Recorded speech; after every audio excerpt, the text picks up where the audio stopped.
very respected speaker of this evening, CA Narasimhan, my good friend and inspiration for me to organize more and more CP programs for the betterment of the profession, and the immediate past chairman of SARC, DC Jain, secretary of SARC, CA Panaraj, participants of this evening program, very good evening to all of you. In this council, one unique quality from three of us. We three come from small places to this regional council. I am from Coimbatore, DC from Madurai, and Panaraj from Bellary. So always we think about we should find out some good opportunity for SMP members. Hence, we are organizing more and more programs directly related to the benefit of SMP members. In our schedule of activities, we have given the test to all segments that are part of our professional domain, be it conventional, contemporary, futuristic, academic, and of course the technical value. Keeping this in our mind, we have lined up with the need of our members. We have for today and tomorrow holding refresher course on information technology, covering the technical aspects like audit in SAP Environment. The last 2 decades, the term information technology has become the part and parcel of everyone's life. For professionals like us, the term has become inseparable and plays the most significant role as an effective tool in our performance in all spheres of our activities. SARC, therefore, under chairmanship of our DC Jain, has a separate committee called Digital Accounting and Assurance Committee, which is assigned to the task of identifying topics in the field of information technology and giving best service to the members of the SARC. Our learned speaker, CAS Narasimhan, will enlighten us with a reference to the approach a chartered account should make on financial audit with a focus on P2B and on the topic of inventory, PPE and O2C, and how best the technology can be used to the optimum level by adapting the techniques while performing the financial audit and its presentation there too. To know more about these areas, we have with us very good speaker, CA Narasimhan from Chennai. On behalf of members of this region, I welcome him, and I also express my sincere thanks to him for spending this evening amongst us with the elite professional gathering, keeping aside his other professional commitments. I also welcome each one of you for this great evening session. With this, I request Chairman of Digital Accounting and Assurance Committee of SARC, DC Jain, to share few words with the viewers. Please unmute, sir. DC Jain, sir, please unmute. Yeah, thank you so much, Chairman of SARC, CAK Jalapati, who is also a very good friend of mine. And it's indeed an honor to be amidst all of you on this important session on using technology so that we are able to do things very effectively. Technology, as I keep telling, has been order of the day, and there are a lot of functions which we have to perform while using our work attest function, be it covering the basics of auditing, exercising professional skepticism, standards on auditing, auditing standards, documentation. And today, let me tell you, friends, technology can come as a big aid in discharging all these functions with ease. And especially during this Corona time, we have seen members getting equipped in a span of 3 to 4 months, what would have otherwise taken a decade or at least half of a decade. So today we are able to see that members are got equipped to things which is need of the hour, and we could see a lot of sessions which have kind of attracted a lot of members as to how right from a smaller office to bigger office, technology can be used using free tools, paid tools to see that the purpose is getting achieved. Even now during this lockdown, a lot of chartered accountants have called me and said that, you know, because of the lessons they have learned last year, they're able to manage things sitting at home by asking staff to do through using Google Sheets, Google Forms, OneDrive, Google Drive, all those things they're able to do. And I always tell, the adversity brings out the best in us. The world's best invention came during the World War time. And yet again, we are facing a very, very difficult situation. But on the flip side, the advantage is a lot of things which otherwise we would have taken time to learn, we are able to kind of learn. And very importantly, the CP meetings, what would have got restricted to Chennai and SARC's Brahmaya Hall, today we are able to reach across, in fact, just not across SARC, across the country and across the globe. So that is the advantage what technology can lead us to. And one more thing to add, how technology has helped us to our institute especially is our own SSP, where we were able to run the show of the institute without any hiccup thanks to technology. I still recall when Jalapati, who was heading the career counseling last time, ensured that the best of the SARC coaching classes are held and then it reaches more students. That is again thanks to technology. And today the examination valuation is happening using technology. No more physical movement of papers from one place to another place. It just gets, it just gets delivered to head office where it gets scanned and the papers are valued using technology. And there is a foolproof system being ensured that keeps happening. So I'm very happy to see that when Chairman said that we'll have one meeting or two meetings relating to technology.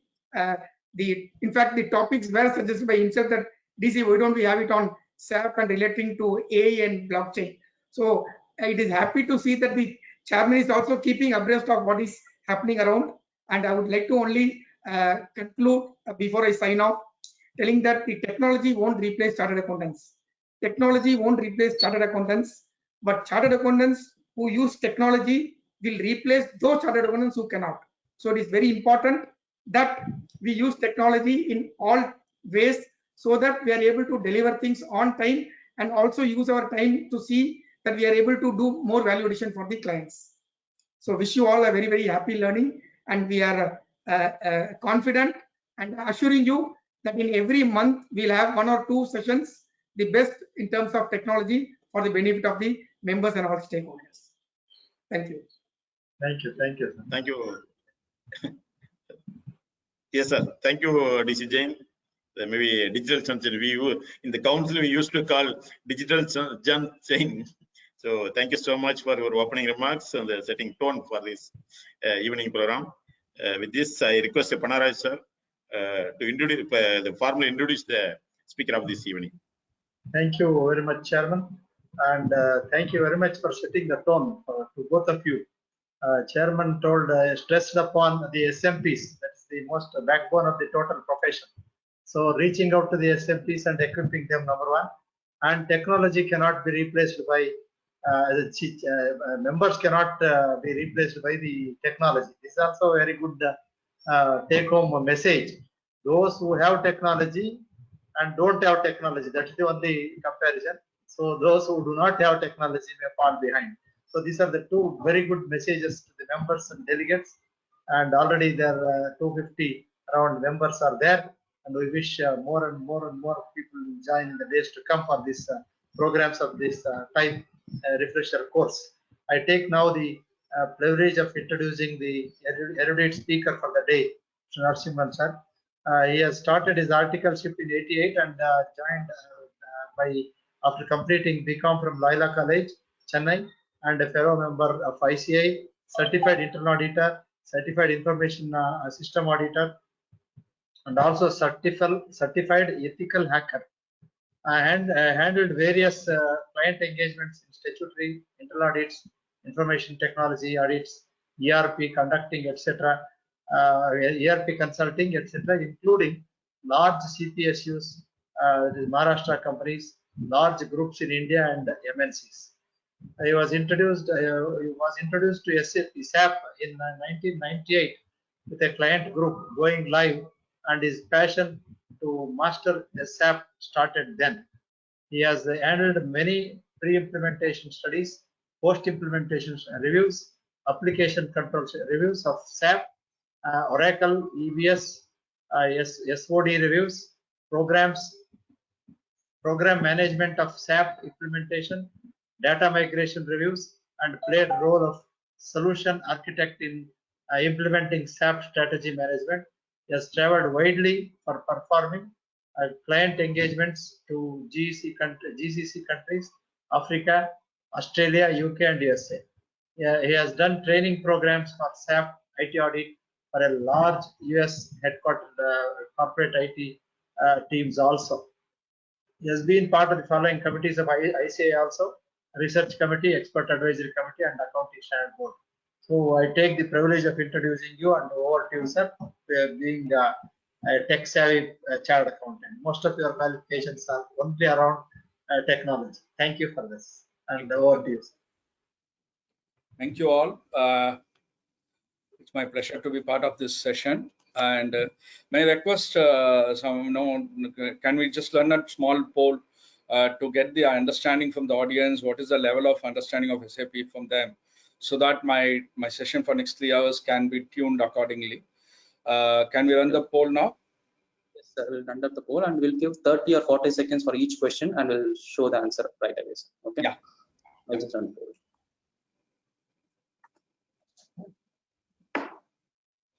I request all audience to answer this question. Have you done audit in SAP environment in the past? Yes or no? So that it'll give me kind of understanding of the audience so that I can go to the depth of it. Sure.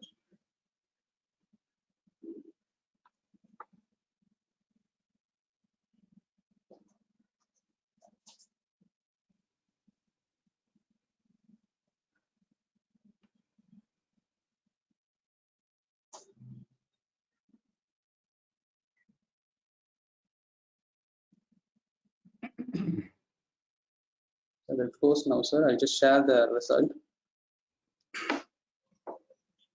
Okay. Okay. This is the result, sir. Almost So we had 54 yes and 46% no. So can we run the next poll, sir? yeah, we can run the next poll.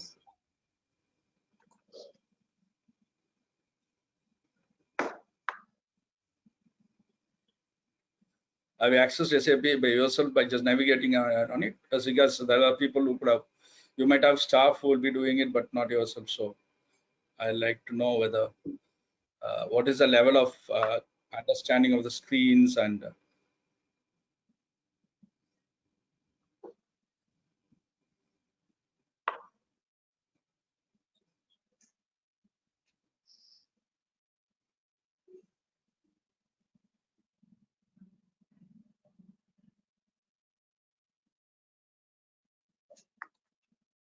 So I'll just share the results, sir.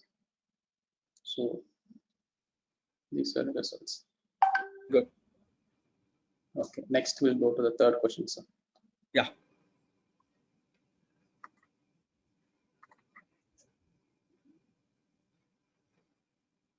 What is your kind of the level of SAP knowledge from audit perspective? According to you, maybe your own perception, is it elementary, intermediate, or advanced? I know it's very subjective, but some people I know who are very good, but they still say that they are elementary in nature, because SAP is a wide platform. But that's why I said from the audit perspective, to the extent of what you need to do for your client, from that perspective, I'd like to answer this.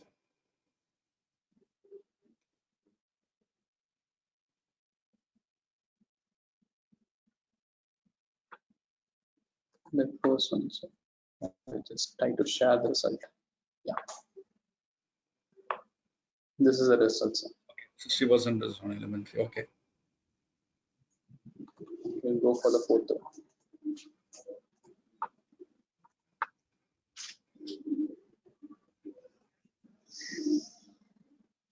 Have you also worked in any other ERPs other than SAP? Some people would have worked in Oracle EBS, or even just Microsoft products like maybe GP or maybe of this NAV, or any other products of Oracle like PeopleSoft, NetSuite, and kind of stuff.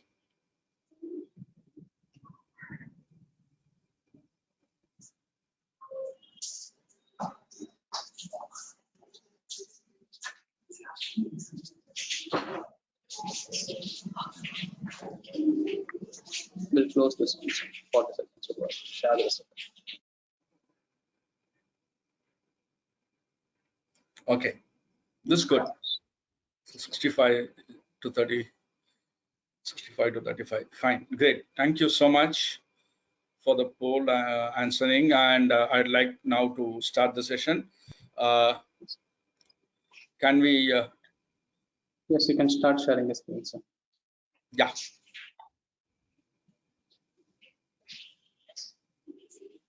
Sir, do you need a break in between, sir? We can have a break, whatever the time you feel like, maybe a 5 minutes break, or what is that we generally have? Yes, 6:30 with that. Sorry? 6:30, sir, with that. 1.5 hours. 6:30. Okay. Okay. So on 6:30, we'll have a short break for maybe for 5 minutes. Okay, great. Fine. Thank you. I'll now just switch off my kind of camera now for the time being, just for ensure that I get a better bandwidth. And I hope all of you are able to see the screen. And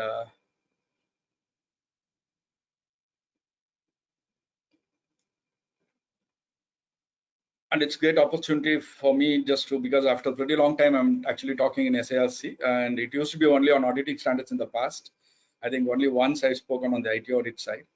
So this is what broadly I'm going to cover today. 3 hours for SAP is actually doing injustice to the application, because SAP audit in SAP itself conducts for 5 days. It's a 5-day full-day program that SAP conducts for doing audit in SAP. That itself they are not able to cover everything. So this is only to get some kind of a just bird's eye view of how to go about doing it, and keep your eyes and ears open what we can do. So I would like to have kind of a just question answer session, because I'm able to see roughly 60+% of people have worked in SAP, so they might have a lot of doubts or questions, so they can ask me questions. I'm able to see some 3% of the people have advanced knowledge in SAP as well in the audience, so I'm happy about it. If anything which I may say something may not be right or according to you, please do actually maybe share. I mean, maybe you can ping me on the chat as well if you have some answers from any of the audience questions. We can take the questions at the end. Maybe we can share for maybe 15 to 20 minutes. We can think of that. And the agenda broadly is what is the expectation of standards of auditing from the statutory audit perspective, and also from the audit, what we generally do. I would like to highlight the ERP introduction, because there are still roughly 30% of the people who have not worked in any ERP, so I'd like to address that to them. And introduction to SAP, FICO module, and then the MM module, where I'm covering both the procure to pay and also the inventory part of it. That's why it's pretty large. It's almost 20 slides. Maybe after procure to pay, we can have a small break, and then we can continue as such. Then just an introduction to the PP module, because unless you understand the production planning, you will not be able to appreciate the inventory, how the data flows in, and kind of stuff. Then the asset accounting for PPE, and the order to cash, and the final thoughts. Coming to this SA expectation, standards of auditing 315 very clearly says that identifying and assessing the risk of material misstatement, we call it as ROMM. I mean, I just to abbreviate it, I've just written it like that. What all we need to do? So we need to first I have an understanding of internal controls, have understanding of information system, including their business processes. Systems and business process has to be aligned together. It cannot be independent. And also have how the entity has responded to the risk arising out of IT. See, many times in a manual environment in the past, you would have far better internal control system that you might have. But when it comes to IT, because of our reliance on few people who understand the IT, certain controls become weak. Actually, the post-computerization, honestly, I have seen it over the last 2 decades that many times what we would have manually had a lot of controls, especially how the even at the level of invoice passing, accounting, there were better controls in the past than after coming into computerization, because of certain amount of reliance that we do on. So as an auditor, well, we need to have some kind of a skepticism in this regard, and understanding the entity's control over the risk of inaccurate or incomplete recording of transaction in a highly automated processing environment, especially SAP kind of environment where they've implemented all the modules. Then the accounting itself happens less than 10% by the accountants. If you take SAP environment, less than 10% of the accounting entries are passed by accountants. Accountants are not the one who actually passes the 90% of the accounting entry that is coming to the general ledger. It happens from the source activity that happens at the time of the real time happening of the transaction. When the goods is received at the store, then inventory is debited and the credit goes to the GRAL clearing. When the minute they undertake what they call it as MIGO. Like this, for every activity that they do at the respective in the area of functional area, the accounting entry gets passed on automatically. So the accountants are not passing the entry anymore. So the bookkeeping per se, which used to be an accountant's domain, has now become automated domain. So we need to keep that in mind when we look at the 315, especially expectation of the 315 on assessing the risk of material misstatements. It is also an advantage because it is of computerized control. If you have good control, you will not have a major concern. But the system had a method to madness, then you will have a problem. The problem could be multifold there. So the minute you understand all this and assess the risk, what SA 330 asks is how the auditor has considered the effectiveness of IT general controls while assessing the risk. They also expect you to look at the IT general controls. What are the controls that related to IT have been assessed or not? So these two is a fundamental today for documenting your internal control evaluation. Your ICFR reporting also expects you to document it. So I mean, this is the basic on which why we should get into IT. Which see, many times I can say I've been asked. I mean, we have been traditionally doing audit. What is that big deal in this? But unless you understand the IT process, you will not be able to go forward. That's why I thought I should implement. And number two, generally the number of data, the voluminous of data has increased dramatically. We are not able to do the kind of transaction looking at that individually. So the difficulty of the ledger scrutiny are all becoming challenged. So you need to look at the data while same time you can't do much of a substantive audit. If you take an invoicing, for example, any audit, you need to keep the revenue as the high risk area. If you take revenue as a high risk material area, which is having a significant risk for the purpose of ROMM, then the number of transactions you need to do will be substantially larger if you have to go only based on the substantive audit. So there you need to go for control testing, look at the control environment, do a kind of just test of control, select the samples based on that, and then do that. It will be easier for you. So we need to rely on IT general controls. We need to clearly rely on automated controls and automated accounting procedures. We need to rely on the reports and system developed controls, reliance on underlying data. So this is why we need to look for the audit. So coming to the ERP introduction, I know for roughly 35% of the audience have not worked in any of the ERPs. So I'd like to give a broad outline indication on this. What is, I mean, primarily ERPs are different from Tally or any other simple accounting software because it is integrated system of accounting. That is where financial entries and the cost accounting entries come together as a single activity. No accountant passes an entry separately for cost accounting records. Nothing happens. One entry you pass when you say there is a consumption happening. Physically, material is issued by the stores to the production. The minute they account it in SAP, the entry automatically comes in as debit the consumption and credit the stock. So this is something which also enters into the production order for the purpose of the costing records, and in the CO module also entry goes in. Also in the general ledger you have an entry coming in. So in pure integrated system of accounting, and so all the expenditures are identified between either the cost center or direct cost as production order based costing. So the transactions are classified according to the function and also according to the nature. This is what something which we need to keep in mind. And cost for each of the unit is determined. You can determine the costing for every finished product at every batch level. If you have batch level, if you have whatever level that you can have, unit, batch, or a job level, we can do that. Simultaneously, the financial statements also come in. So you can determine at the gross margin level, if you want to do customer-wise analysis, you can get that done through the ERP. The cost booking function and the function-wise and the nature-wise has a major advantage because it's not manually done, it's done functionally through the ERP functions and the way it has been clearly implemented in the system. So this is the basic concept of ERP. Just to illustrate in a very jovial mode, normally in the financial books, what we normally pass entries, even in your exams and all, we used to write, when we buy material, we say purchase to creditor. But there are no purchase account anymore in any of the ERP environment because it's integrated system. So it's only stock ledger control account to creditor. There is a, I would, in this example, I've given integrated account, given there's something called a material price variance. Why? Because the PO was issued for 4 lakhs, while the bill is for 425,000. So 25,000 rupees here, it's a variance because it's beyond the purchase order. So how the function of the purchase accounting comes into a play where the material is accounted based on the purchase order, which is the original document on which the company has committed for the value. But while the invoice comes in, when there's a variance, the variance accounted accordingly.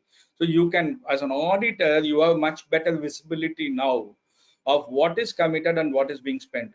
So the first thing as an auditor, what will happen? We will have to look at what is the material price variance account look like. In this case, it's substantially larger because 25 lakhs on 4 lakh, sorry, 25,000 on 4 lakhs. You all know how much is the percentage. If it's going to be less than 1%, if it's going to be only 4,000 rupees, I can say it's fine. If it's going to be 8,000, I may say still okay to reach only 2%. But here it's almost 6%. So which it is actually beyond 5%. So you need to see in other purchases also, are they having the same problem? But only thing is, as indicated, just thought I know everything of the life sciences, as if I know everything in the audit, but someone changed the whole question. That's how it is.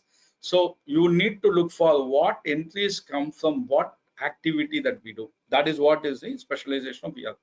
So the controls in ERP versus others is that most of the controls are automated in ERP.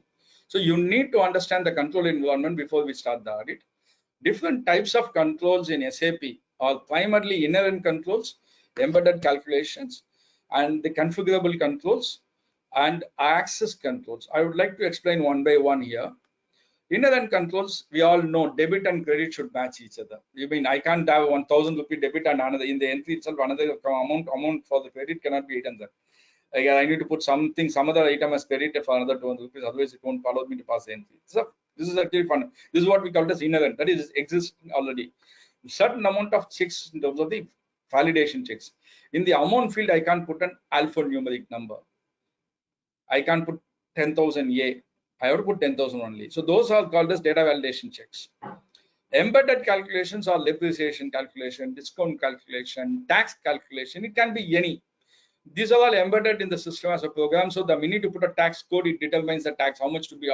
If you configure the withholding tax codes with the linking to the expenditure payments that is going to be accounted, then it will deduct the TDS automatically. The withholding tax will be applied as per the rates which have been configured. So those are embedded calculation. The configurable controls are like, for example, we have a clear three-way match control. I'm having a separate slide on that, how it is configured, what are the tolerable limits that we have, and how the tolerable limits are being set, and etc. etc. Similarly, you also have release strategies. The release strategies are something which what we in SAP terminology call as release strategy, which is primarily the approval levels. For example, you may say all purchase orders above 10 lakhs should go to GM of a place. Up to 50 lakhs, it will go to the GM. Above 50 lakhs, it will go to the MD of the company. So this is called as release strategy. It can be on purchase area. It can be on area of maybe even in issuing of the kind of sale orders. Some PSUs have even done release strategy kind of equivalent to that with the value limit set in, even for journal entries, passing SA entries that we have seen in some of the PSUs. So even the manual posting blocks are all being configurable ones, which they can do. For example, certain GL codes cannot be operated by any manual posting. One has to do only a manual posting only for certain set of GL accounts. For no other account you can pass any entries. For example, any reconciliation account you have in SAP, you cannot pass any manual entries in those accounts. So those are all blocked. Similarly, access controls, any segregation of duty. Access controls, SOD as an area, it's a big domain in SAP. People, it's a very specialized area. And people do have access control in terms of segregation of duty, who should do what. and how the profiles are attached to the users, and what are the T codes which are giving access to the respective profiles. And that is also that has to be evaluated from the statutory audit perspective. So each client will use different mix of controls in order to achieve their specific control objective. So audit approach needs to be tailored for such situation appropriately. So these are the backgrounds that one has to keep in mind. I'll quickly run through the SAP, the introduction to SAP primarily. So in SAP, we all talk about client. Client is at the highest level in umbrella. Every group will be one client. For example, Sunmark Group, for example, or Indian Oil or ONGC will be called as one group. The company codes are the various entities within the group, which are primarily possibly a legal entity. Of course, some companies which are humongously in size, large entities, sometimes use even the company code for non-legal entity level also, because of some of the SBUs, they want to call it a separate company code because they won't have SBU-wise trial balance. The trial balance can be obtained at the level of company code level, and you can do the consolidation at the level of client level. Under the company code, you will have business area from financial entry perspective, while plant is for the MM and also for PP. So plant really assigned to a single company code, while a business area will also be for a particular company code with multiple business areas in that.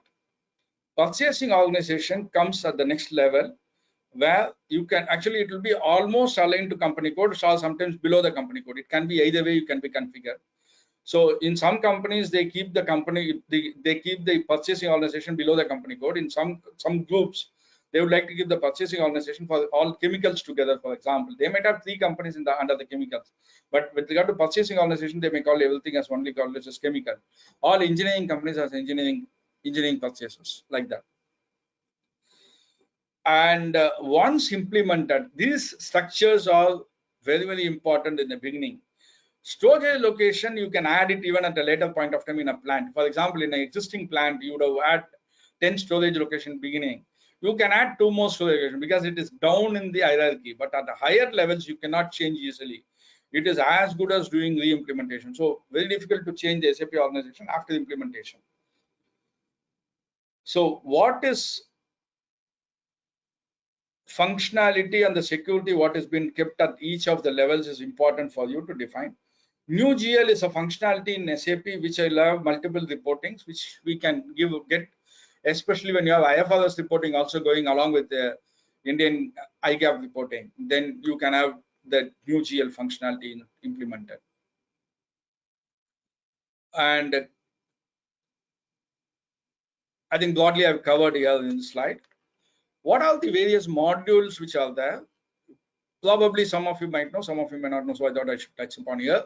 FI, CO, and MM. FI means financial accounting. CO means controlling. Controlling is nothing but your cost accounting module. AM is the fixed asset module, which we always call as also AA. The PS is the project system, outflow system, and IS is industry solutions. SAP has large number of industry solutions. They have specific solutions for airline, they have specific solutions for telecom, they have specific solutions for hospitality industry, like that. They have industry specific, or even automobile. They have industry specific solutions which are there. And you have HR, you have plant maintenance, you have QM, that is for the quality management. Then you will have PP, that is the production planning, MM for the material management, and SD for the sales and distribution. So these are the broad picture of ECC6, which is primarily used. SAP S/4HANA has a slightly different model, but S/4HANA is an upgraded version of ECC6.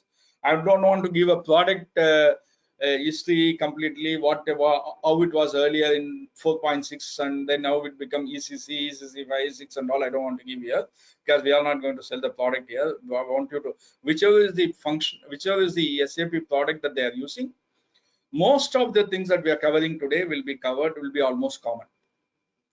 Within those modules, if you see FI, within the FI, you will have GL, accounts payable, accounts receivable, bank accounting. Under CO, if you see, you can see the cost element accounting, cost center accounting, activity-based costing, product costing, controlling, material ledger. Material ledger is what they give, if you run in SAP functionality, it will give you the actual cost for your product, finished product, and also for WIP. SD, you have SD master data, sales, shipping, transportation, billing, EDI, electronic data interchange. Now, because of our e-invoicing and all comes under that, and SAP is well equipped for handling e-invoicing, way ahead of any other software available. MM module, purchasing, inventory management, warehouse management, and material ledger. And this material ledger is what gives the data to CO for it to run. So these two has to be aligned. Similarly, in PP, you have the material requirement planning, you have the capacity requirement planning, you have sales and operation planning, you have production orders, detailed scheduling. HR, employee management, primarily personal record, benefits, payroll, time management. Project systems are important where people are handling big projects like companies like BHEL. They use these project systems, payment, confirmation, cost, resource, data, dates, and that also the clear documents. Because in project system, it will be running for 3 to 4 years projects. L&D also uses it. Many other companies use it. Quality management system, the entire quality planning, inspection, what are the controls for the quality, what are the test equipment management system that they have. The QM and PM, I have not brought in here the plant maintenance part of it. That's also another module. Both can help in upkeep of the plant, the big factory locations in a better way.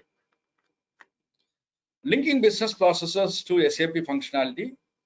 What I would like to here highlight is that when it comes to business processes, broadly, 8 or 9 of them I've listed out broadly, just to give a what activity and which module deals with. This is again only for the freshers who have not worked in SAP. You have this, initially any business, you need to start with the, what is my raw material, which are requirement planning that I need to do. So I need to do a demand forecasting. From MM module, they can do that. But for discrete manufacturing, it may not be relevant because the very word discrete manufacturing itself is that my products are discrete in nature. They are not of same in nature. So while in case of repetitive manufacturing, that means my input materials are same, so I can forecast it much better. While in case of discrete manufacturing, my demand forecasting is based on my sale orders. It will be so against a sale order, whether I have a material of that available or not, and then I will do the PR based on that. And then so the estimation of the current stock levels will be looked at it from the MM module. Estimate of the requirement of each of the production cycle from the MM and the PP module will be taken. Then in the purchases, they do a purchase request creation, request for quotation to vendors, creation of quotation, create the purchase order after they receive the quotation and then updated it. Then the receipt of material, what they call it as creation of the goods receipt note, we call it as MIGO, material inward goods order in SAP terminology. MIGO they call it as, and MIGO happens with the along with the whenever they know incoming goods has to be checked for quality. The quality check also happens in MM. Payables, then comes your invoice accounting. You need to do the invoice receipting. You have to creating the liability. That is MIRO is done. Then the payment is done. It's all this happens in FI, which is a financial accounting module. Then coming to source management, where the receipt of goods of inward for inspection that we spoke about already, and the stores credit for any manufacturing and materials, any stock transfer of receipt, any shelf life monitoring, issues to production, all that happens from the stores management system, which is actually through the MM module. Issues to production is the next one. The creation of production order. See, the creation of production order happens in PP, while the reservation for issues happens in MM. Issue for production happens in MM. Issues to cost center also happens in MM. There are different methods of issue to production. Some adopt what we call it as black flishing. There are slides about it in the as we go by. I'll explain that. Then you'll have sales, the exact sales movement of material. Here you'll have to do two accounting. One for physical movement of material from FG store as it goes out. So I need to debit my cost of goods sold and credit my FG stock. So that entry comes from MM. While my sale order creation that happens in SD and the invoice, and then I have to create something called outbound delivery. We call it as OBD. That happens to the SD module, and then the dispatch of goods happen. There, then in the receivable they do the invoicing. When they do the billing document in SAP, the accounting entry comes in automatically where they debit data and credit income, the sales income. So this flow partly in SD, first it starts in MM also, MM, SD and FI, all three are interrelated here. Receive payment, of course, whenever we receive the money from the customer, you have to account in FI. Miscellaneous or scrap generation accounting, M&FI, and advance payments like that. So if you see here, not one activity is single module driven, except maybe purchase order and all that. There, because it doesn't have any FI entry. When I issue a purchase order, I don't pass any accounting entry, right? Only when I receive the material, I have to pass entry. Otherwise, most of the places I'll have two applications which are interlinked. And all the accounting entries to FI comes to any of these modules. If you see here, what is that only direct accounting entry they pass only for payment and receipt of money? Because these are the done that are done by accounting team. So the receipt of money which comes to the accounts team when as per the BRS, these days only NEFTs and RTGS, they have to pass the entry. Similarly, when they make the payment, they have to pass the entry. Nothing else happens to them. So this is something which you need to keep in mind. And there's something called transaction code. Every SAP user will only talk about T codes. So I went to this T code, this is not working, that customization doesn't happen like that. So the T code is a 4-character, 2-character, 3-character, alphanumeric, a command that generally tells the system to location of a task. So SAP screen has a unique transaction code. These codes are only letters such as ME51, MB51 like that. So in what we normally do is we'll have some, you can also access it through the user menu. That is, if you don't know the T codes, you can click on, go down on the screen and then click on and get into the create the requisition. I can put it as also ME51 directly in the command field, or I can go into purchasing, requisition, create requisition like that. So you need to be hands-on familiar with what T codes that you are going to use. Again, you are only going to use for audit. I'm not here to tell you how to do the transaction, because in SAP, if you know every transaction can be created, can be modified, can be displayed. We are going to look at only display part of it because you are going to only do work on the audit part of it. That's all. So these are the few things that we are good to know, which I want to explain now before we get into the real FI module. Get into that. You need to understand what is the database and why application and the database are different. Sometimes many people talk about, sir, SAP gives a wrong report, sir. SAP doesn't give the wrong report, or is the data itself is wrong? What is it actually happening? So you need to understand data capturing happens at the real time or the transaction as it happens. So data capturing in the database level cannot be wrong. So the report which is configured can be wrong. So here comes you need to first understand and distinguish between what are the master tables and what are transaction tables. I'm not in this entire session touching upon tables at all, because tables I would like only people, non-auditors who are consultants to use it. Auditors ideally avoid taking data from tables because T codes are the standard T codes SAP prefers and which SAP has tested and provided. Let us auditors use it. While unless you are an expertise in that area, don't get into the table level, because table level we need to know what parameters to put in, what filters to put in before you take the data out. So many times many of the auditors do the mistake of getting into the data from the table and then they find that something is not matching. Then they say, no, you should have put the filter here, you should have put the filter there. So that's why, but however, you should know the distinction between what is a master table and what is a transaction table. Would also distinguish between open items and cleared items. This is very, very important. In any balance sheet read in SAP environment or even in any other ERP environment, open items means uncleared, that is which are not cleared. That is, you have a debit of invoice of say 1 lakh rupees in a debtor account. If the money is received to the extent of 1 lakh, that means that debit and this credit gets cleared. So if there is one more invoice of 50,000 rupees, only that is an uncleared open item. So open item management means that I do the contrast so that I do a reconciliation on a regular basis, what in SAP terminology called as clearing document in SAP terminology.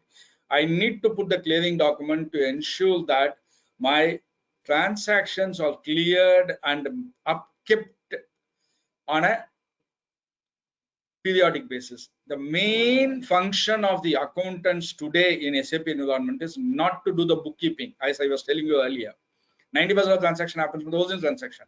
But this open account management, clearing document putting, reconciliation account maintenance is what their main function is.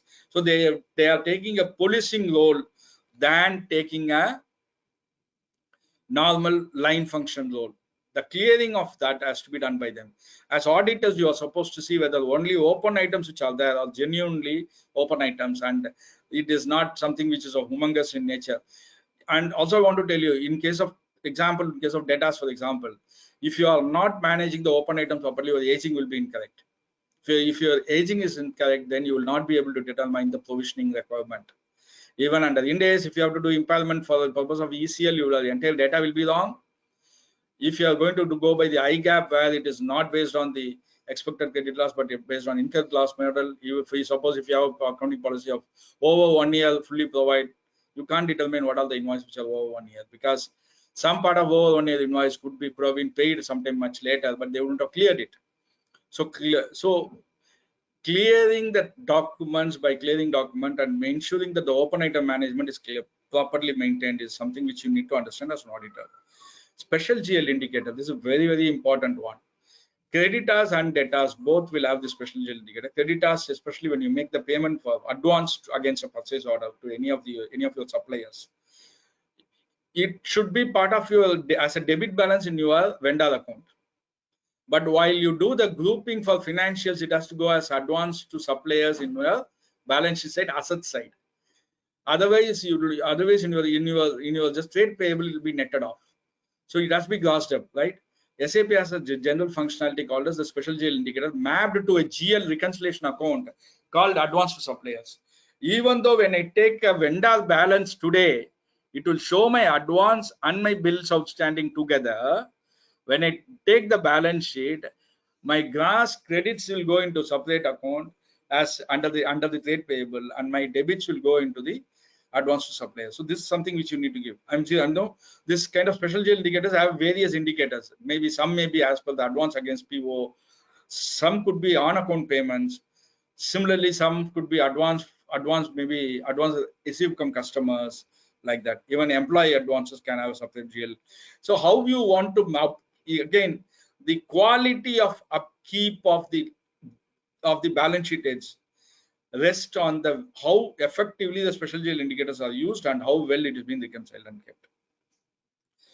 And next important thing that most auditors mistake, which I thought I should highlight, is number of hits. They normally run some item, maybe in something they search on SAP, they put a parameter. Certain displays will have a number of hits. It will say I will only check for 500 hits. So, and then it will give a result of only 10 numbers. If you increase the number of hits to 99999 and then run it, will give 150 cases. Why it is so? The number of hits up to search, only up to that it is producing the result. So whenever you on the screen, when you see that, you need to keep in mind what is the number of hits in these cases. Know your shortcuts. Very important thing is many of the keys of shortcuts, like the way you work in Excel. There are some people who put the icon for copying, icon for pasting. Some people with the help of mouse. There are some people they use simply Control C and Control V. Control V and Control C. What is that? This is not exactly that people are using. So you can use the keys which are all primarily of shortcuts. And the last but not least, I blocked it here. ABAP report versus SAP code. As statutory auditor, I would not accept any ABAP report for my audit unless I've tested the ABAP query myself. Because ABAP reports are something which can go wrong because it is created by the ABAPer in the company or by the service provider of that company's SAP provider. It is not standard SAP report. So any report start with Z or Y or all ABAP reports. Have a doubt, skepticism before you accept an ABAP report. Try to see an equivalent SAP report and compare both. Maybe the report layout may be different. This could be summarized, that could not be summarized, and kind of stuffs. But I can tell you there are fantastic ABAP reports I've seen written by very good ABAPers. But before you use it, ask your IT team or the ABAP team or your existing IT team to test that report with various scenarios, and also check the company before deploying it in production, what are the change management that they've adopted for ABAP report testing, ensuring that its outputs are correct. Otherwise, don't rely on ABAP report. Now let's get into FACO module. I think we are now at 5:52. I think I'll go ahead with the flow. Coming to FI, as I said earlier, entire entry to GL comes from my sales revenue, which comes from my billing module in SD. Production order related, PP related data comes in, MM related data with the purchases and inventory comes in, my HR related data comes from my payroll. So GL is accumulation of all that. So my AR, AP and asset accounting and my general ledger are something which I use. Special purpose ledger or something which we have like new GL and other things. Let me not mean that is not, I'm not touching upon today because even to cover the basics will take time for us, that's why. So primarily these are the sub modules that are there, which we will be touching upon today. But before getting into in FI, we need to understand certain terminologies and what the function of it in SAP is. It's a very important slide, especially for those who have never worked in SAP. And those who are working with SAP, maybe just to refresh themselves, you all know what is the chart of accounts. It's a level of general ledger according to which the chart of accounts is created. So if the chart of accounts are created, then you need to have an understanding of how the chart of accounts are created, because the groups I need to be creating based on a range. For example, the minute you see any SAP based TB, you can tell either it will start from maybe share capital. In maybe some companies they adopt share capital, equity reserves, other equity, then all the borrowings, then all the liabilities, long-term liabilities, then other kind of short-term liabilities. Other then they will have the trade payables. All the balance sheet heads will come. Then you will have the income heads will come. Then you will have expense will come. The GL codes will be continuous in nature as a group. So you can say in some companies I'm giving you, I'm just giving example of one of my client where 1 lakh series are related to equity. That is for the shareholders funds only. 2 lakh series are all only just long-term borrowings.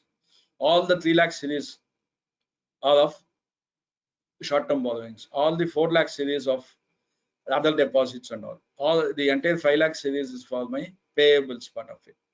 My 6 lakh series is my income. My entire 7 lakh series are my direct expenses. 8 lakh series are my sales and distribution expenses and the other branch expenses. 9 lakh is only for depreciation and interest. So like this, so the structure, the minute somebody tells a GL code, you know that it's an expenditure head. It's actually balance sheet head like that. So the chart of accounts and the account group flows like that. And very important thing is the minute it will give you an understanding of what all the income is, what all the GL codes which you need to audit and how it is grouped. And then you have something called reconciliation accounts. Reconciliation accounts are something which you need to understand. Well, you cannot have a GL based output coming in. Forever you have a reconciliation account is involved. That means you have a sub ledger. So the minute you have accounts payable or accounts receivable or asset ledgers and all, you need to go to that module, AP module or AR module to get the breakups. From the GL, you cannot see anything because that account, reconciliation account, will not give you any customer-wise breakup or vendor-wise breakup. That will come from what we call it as, example I'm giving, there are 3 T codes which will be, almost all the auditors will be using, called as FBL3N, FBL5N and FBL1N. FBL3N is for GL dumps. When I take the open item for GL dump, if you go and put for any accounts receivable thing, it says it's a reconciliation account, nothing can come from GL. But if it's accounts receivable, then you need to put FBL5N. That will give you customer-wise breakup for the reconciliation account. If you go to FBL1N, that will give you vendor-wise breakup for the accounts payable. I can take only open items. I can also take the posting item. When I take for the posting items, I'm taking the statement of account for them. So this is something which you need to keep in mind. Another important aspect for audit, especially you need to tell your team members also, is the document type. Any GL or any transaction that is accounted in SAP, you take from any of the sub ledgers or ledgers, the document type in the FI can determine what is the entry that is passed. Is it an automated entry or a manual entry passed? And what it communicates to you, what it conveys to you. The document type will also help in giving the range of numbers. It's all distinctive numbers that comes in. and it clearly distinguishes the business transaction, whether it's a vendor invoice or a credit memo or a sale order based invoice or purchase order based invoice. What is it? It is actually. So that is something which we need to keep in mind. So I thought I should tell you about it. There are adequate slides with regard to the document types coming in. So I'll also explain that there. As I explained about the FI core concepts, I'm also giving the CO core concepts. Fundamentally in SAP, cost element accounting is nothing but my GL code. Every expenditure head in GL is nothing but my equivalent to my cost element. That is how the structure of SAP itself is. Cost center accounting is nothing but my indirect cost. My overhead accounting is for cost centers. In SAP, no expenditure can be accounted without either cost center or an order. When I say order, order can be production order or rental order, or it can be cost center. That is only when there's a direct cost are involved, it will go to the order. When it's indirect cost, it will go to the cost center. So your GL structure itself is designed to have an automated entry to go to the CO module. Of course, within the CO, you have something called as primary cost centers and then secondary cost centers and all that. There are settlement cycles and all. I'm not getting into that. It's a CO itself is a one big humongous model, and especially if you have ML run, you will have the segments defined. You have to do the settlement run and all that. I'm not touching upon all that today because that itself will take a couple of hours to handle. But I thought I should give you a broad outline with regard to that. Activity-based costing is another sub-module that we need to understand that, and it's available in SAP. Product cost controlling, where you capture the product cost at the level of you will be able to take it from the BOM. So from the BOM, actual material which is being consumed will be taken, and you can also account the actual consumption of the material against the production order that comes to the product costing module, controlling module, and there it gets cumulated. And you can do what we call it as COPA analysis. Also, you can do the profitability analysis, and the profit center accounting can be done out of score or under the CO. So CO is your MIS basics. Most of the companies, if they want to really manage the company well, they need to have customer-wise profitability, product line-wise profitability, and all that. They need to have a strong CO setup. If the CO setup is weak, then you will be doing only P&L level profitability. You will not be able to do all this. Coming to important document types, as I spoke in FI. See, for example, AB is my general document in accounting. It's generally manually posted. SA, the last one, is also manually posted. While if you see CO, DG, DZ, DR, these are all happening at the respective stages. For example, customer invoice is DR. That is when I do a billing document from SD module, the data flows into accounts and automatic entry is passed for my debiting vendor and debiting my customer and just crediting my sales. That customer invoice DR entry happens like that. So the minute I see a DR document type, I should say it's only a customer invoice. So it is coming from SD module. It's not a manually posted entry. You cannot manually post that entry. DZ, a customer payment, money collected. So that comes from, even though it's manually posted by me, but it's out of the money collection. So it has to hit my bank account. And in the bank account, it has to be passed to the BRS. So obviously the collection will be done there. A credit memo is a manually posted entry, but a specific identification is there because of DG. All DG transaction will be for credit memo, like this. Similarly, vendor invoice, KR comes from MARO activity. When I do MIGO, after that, when I do a three-way matching of MARO in the system, which we call it as, in a very colloquial jungle, we can call it as only bill passing activity. The vendor invoicing entry happens in the books. That is, debiting GRAR, clearing and crediting vendor account. This is only vendor invoice accounting. It is not debiting stock, because when the minute you receive the material, you'll be debiting the stock and crediting the GRAR clearing, as I explained earlier. So once the goods are received in the stores, the stock entry comes in automatically in FI. So that comes to another document type. So you can identify each document type and what actually each document type does it. So your audit will also be focused on that. You can have you can define the audit based on that. For example, if I need to see in my customer, when I do an audit of O2C, I've explained that also. When I take the customer ledger, I know all DRs are invoices. I know all DZ are only payments. Other than this, to any other transaction in the customer account, I need to audit, right? Whether it's a credit memo or debit memo, find out who has passed it, what is the reason for that, why are they giving the credit memo, debit memo? Is it because of price difference? Is it agreed discount? Why it is not passed on in the invoice itself?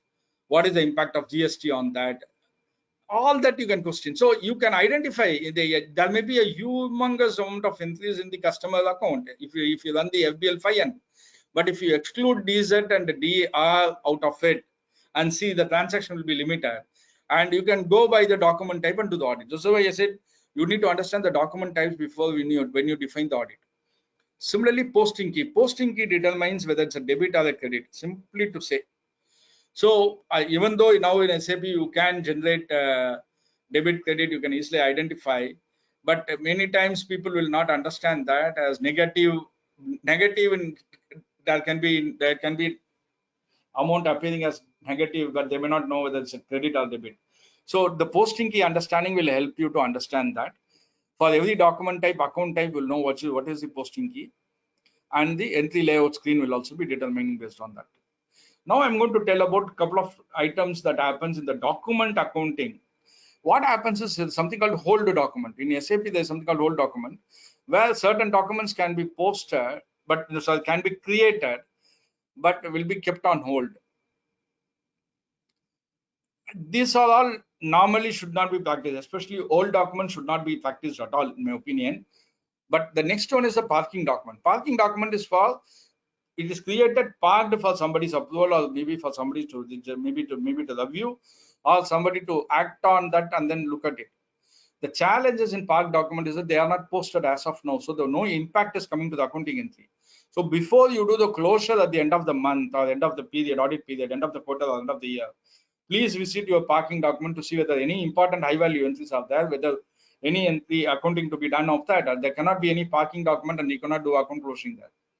Ask them to either close that parked entry as to be reversed entries, or ask them to post it.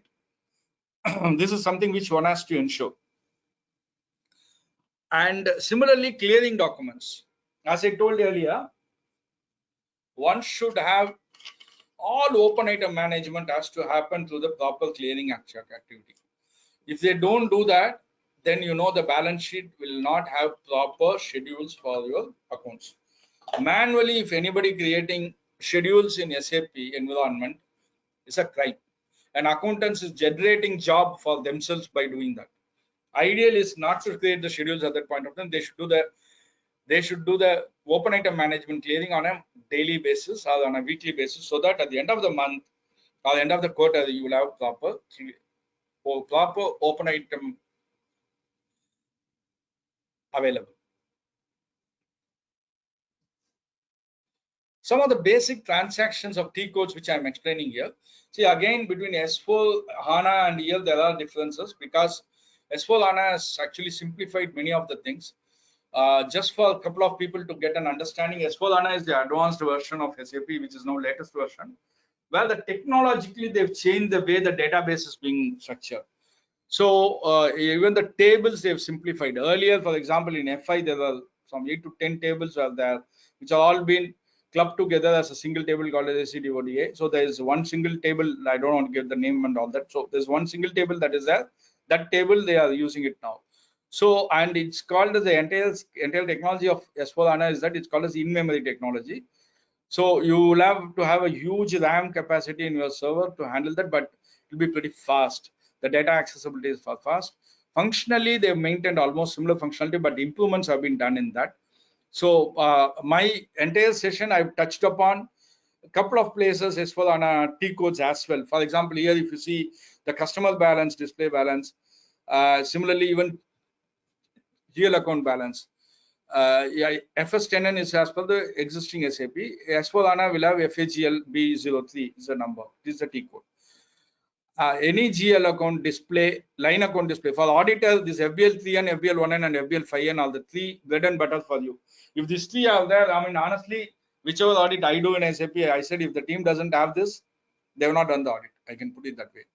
And the trial balance, the last item which I give you F.08. and SL_ALR. See, I would like to highlight here, why I've highlighted here is there are some reports other than T codes, primarily S_ALR, like that it will come with some numbers, 8701222 77122 1261 like that. There are many reports out there. Unless you work on the screens and navigate and talk to the people who are using it, they will all be able to share various reports. SAP over the last 25 years plus created so many reports and all being kept there repository. I mean, I don't know, people have been telling that some 80,000 odd kind of reports are there in SAP right now. But so you need to determine which layout will be useful to you, but you need to understand what layout comes from where. That will help you to, that you can only gain when you work on the hands-on with the SAP. When you take for balance sheet, it's always take for open items on a period end, because in case of any balance sheet, you will not see the cumulative debit and credit. You will only see the balance outstanding. So for the balance outstanding, what is the breakup? It will come only from open items. While you take for the P&L heads, you need to take the data for the posting period, because it is for the year. So for April to, when I say June on the audit, I'm going to do 3 months data I need to see in expenditure or income. While in balance sheet, as of June, when I do as of 30th June, what is the open items? So this is something which everybody has to keep in mind before they run it. Basic T codes in CO. This is for the purpose of the CO part of it. Display production order, CO03, actual assessment KSU3. This is only when you have a ML run that is there. CKM3 is the metal price analysis. Again, ML run, if you have, you will have the actual cost coming in that. Display metal cost estimate. They need to put the metal cost estimate in that, so they can have this actually CK13 and like this. There are various T codes that are there, which unless you understand what they do and what is the process that they've implemented in SAP, you cannot do audit of it. But I'm only again telling, I'm going back to the first slide in which I started. Understand the environment of the entity, understand the business process, understand the IT aspect of it, then come to the audit. Then get into the T code, get into the data. Otherwise, you will be doing from the back end. You will first get into the data, then try to understand the process. You will have some challenges. WAP and all, there are specific slides. I've actually, I'm not handling it about that in maybe ensuing slides. These are the T codes. I thought I should tell you that. This is a very important slide. So when you do an audit in SAP environment, in FI, what is that you do? While you do the trade receivable audit, as I was telling you earlier, FBL 5N is taken, customer-wise open item list is taken. Then you discuss with the company official why are the invoices are outstanding over 180 days, what scrutiny they do, and all that. While you do also from the angle, but it's part of the O2C audit normally. So the guy who does the SD module audit, the invoicing, the sales trade approvals will also do the trade receivable. So it's not effectively only an FA audit alone. That's what I want to tell you here. So never segregate the audit areas between the people who does the revenue audit has to also do the FA, or has to also do the accounts receivable audit. Many times I find that one person will be doing the accounts receivable audit, the other guy will do the income audit. Then it's not going to help you, especially in an ERP environment, because in a particular sale order level, if you see a 30-day as the outstanding period, and always they have been customizing that to the 30 days the kind of credit period for the customers. If he does that of the data audit, he will know that if the outstanding is about beyond 30 days, you will ask the question. And even for the data taken for the purpose of determining ECL, expected credit loss model, that data has to be audited by the person who does the revenue audit. Otherwise, he cannot understand that. So it should be done as part of that. Similarly, AP, accounts payable, the trade payable, otherwise we call it as FBL 1N data is taken, we can analyze from the end all. But ideally, person who is doing the PP, that is the entire purchase accounting, purchase audit, has to do the AP also, so that he can understand what is that outstanding. Is he an MSME outstanding? If it's MSME, has it been paid within 45 days? All that can be looked at. Asset accounting, again, is a separate activity in PP audit. Depreciation run has to be audited. There are slides on that. But while you do the asset accounting, primarily the objective of asset accounting is to ensure that no revenue is capitalized. Similarly, no items can be capitalized or charged as revenue. That is controlled only from asset accounting. There are slides on that, but so effectively, if you see balance sheet, inventory audit again done by MM guy, CO, PUP, MM has to be done to know the inventory audit. So other than this four, majorly your balance sheet is all nothing but your loan accounts, your borrowings, your some advances, and some clearing accounts, nothing but that. So only for all those you need to go for open item management. And journal entries which are manually passed in FA are to be audited. So the journal testing is a critical component of FS audit. Many times even in the peer review boards, the reports, they said that journal testing is what is not adequately done according to them.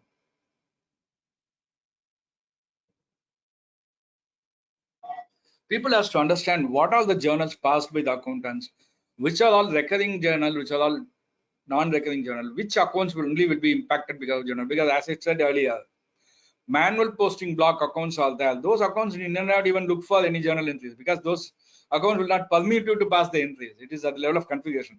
So if you have done a control testing there and the configuration level has been blocked, so those GL codes you can remove from your testing for journal entries. So unless you do that control testing there, you cannot come here for the purpose of doing the substantive audit of journal entries to be audited, especially at the year-end journal entries. Then the period and close and the entries for the periods. This is a very important thing. Many times what happens is that you would have done Q2 audit. They would have even published the results. Unaudited, but they would have published the results. But after that, they would have gone back to September and passed some entry. Who has opened those? Who can close the entries? Who has passed the previous period entries? You can one good thing in SAP is that you always have these two dates: entry date and posting date. Entry date is the system date on which entry is made. Posting date is the date on which it has been posted. So any comparison between entry date and posting date will actually tell you whether it's a backdated entry or not. Nobody can fool around this because they will get caught in SAP. One of the MCA circular that was asking for that is only this actually. So this is something which is pre-existing in SAP. So whoever has gone with SAP over the in the past have been having this control of audit trail of transactions. This is something which you need to keep in mind. While except in sales invoicing, because there's something called logistic closure in SAP terminology. Logistic closure has to happen at 12 midnight on the last working day. You don't have a choice. If you leave the logistic closure open, then you are not moving to the next month. System will automatically move. System date will automatically change. Hence, the logistic date will automatically change. You cannot hold it back unless you have put a person to manually go and stop it and then do that part. So ideally, most companies who are in SAP will not get into this kind of practices. You can also do whether invoices for the purpose of year-end cutoff have they been closed on 31st, whatever the time, 6 p.m., 10 p.m. or 12 p.m., 12 midnight. But anything beyond 12, system will not allow you to do. It will automatically show you generated on 1st of April because you will have the entry date. Entry date cannot be changed. So this is something which you need to do an audit. Very important check that you need to do. So in FI, if you effectively see, the last 3 bullets are crucial. And then you can do the expense analysis and all that. But all that will again take you back to the original entry and ask the original people to do explanation. Not the accountant cannot explain. So you will end up doing the audit through the system for the entire organization, not only with the accountant. So with this, we are closing the FICO module. I'm not getting to that fully, but inventory part of it, valuation part of it is coming in MM because I want to touch upon MM and then bring that part of CO back here. So in MM,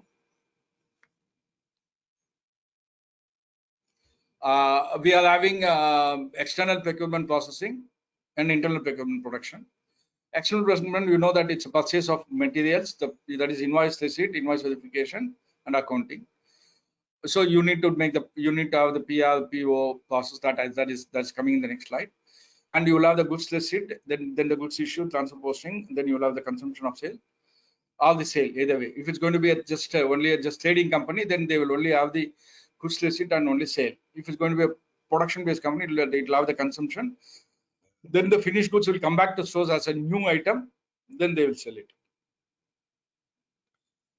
in the P2P process, you will have the purchase requisition, where you will have to do the kind of quotation request. Then you will have a quotation. Based on that, you will have the PO. Suppose if it's a pre-existing material and you know the vendor, if it's going to be from OEM and other things, you may not ask for the quotation, directly place the order. Then you will have the goods receipt, that is called as MAGO. Based on the goods receipt, then they will also get the invoice. Invoice verification is done. That's called as MARO in SAP terminology. Then they do the vendor payment.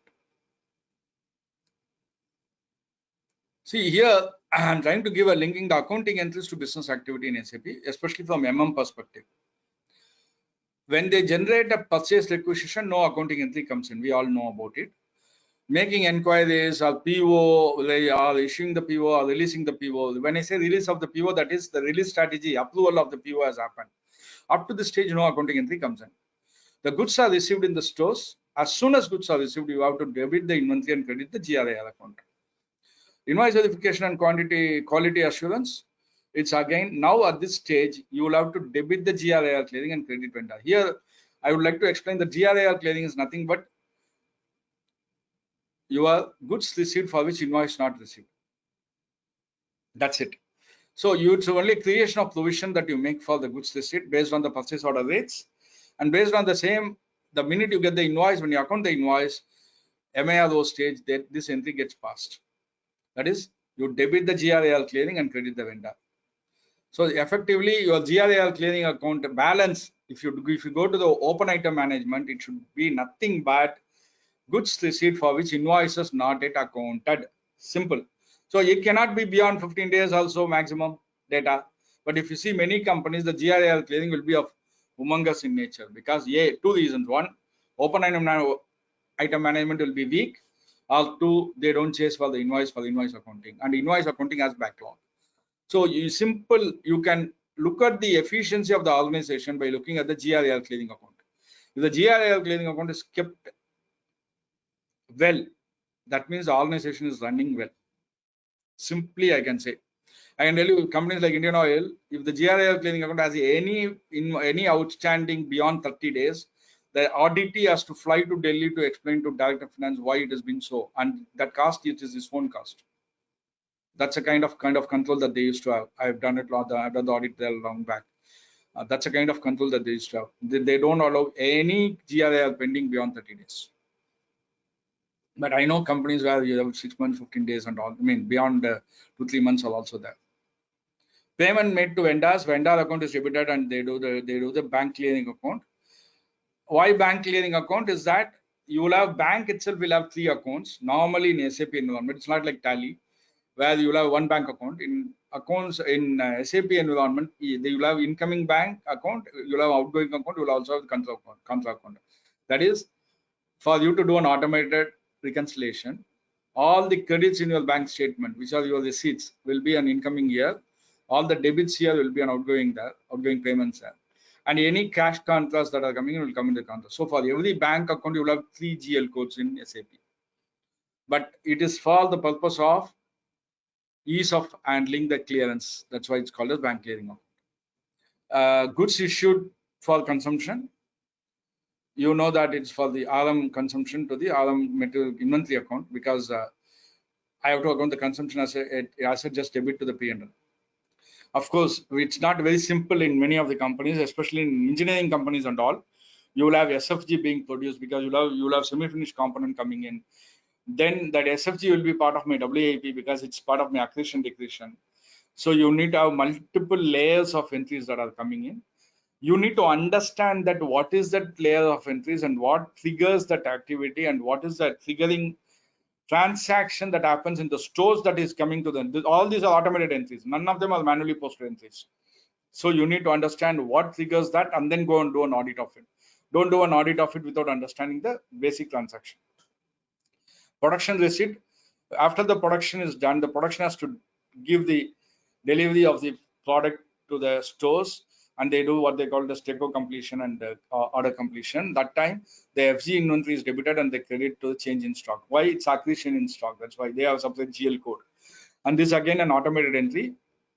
In it's called as 101 movement. By putting a 101 movement for the FG, this entry comes in. So what I do is something called account assignment. All the again, that's all being explained again. At every integration point, the SAP itself defines certain GL codes which need to be mapped for what. So people standardly adopt that. If they want to change it at the time of configuration implementation, they do that right changes according to that chart of accounts. But by far, 99% of the people go for standard SAP terminology. I would say that very few really offer customization, except big companies like ONGC or Indian Oil, because their businesses are different. They do a lot of customization. I would say adopt the SAP as such. Don't do any customization at all.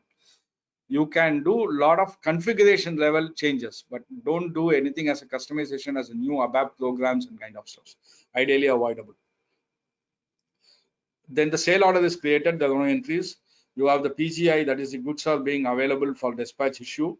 The minute you physically dispatch it, it called as I said, it will be debited to cost of goods sold and credited to inventory. While you do the billing document, it's again income to, like this, the entries are passed.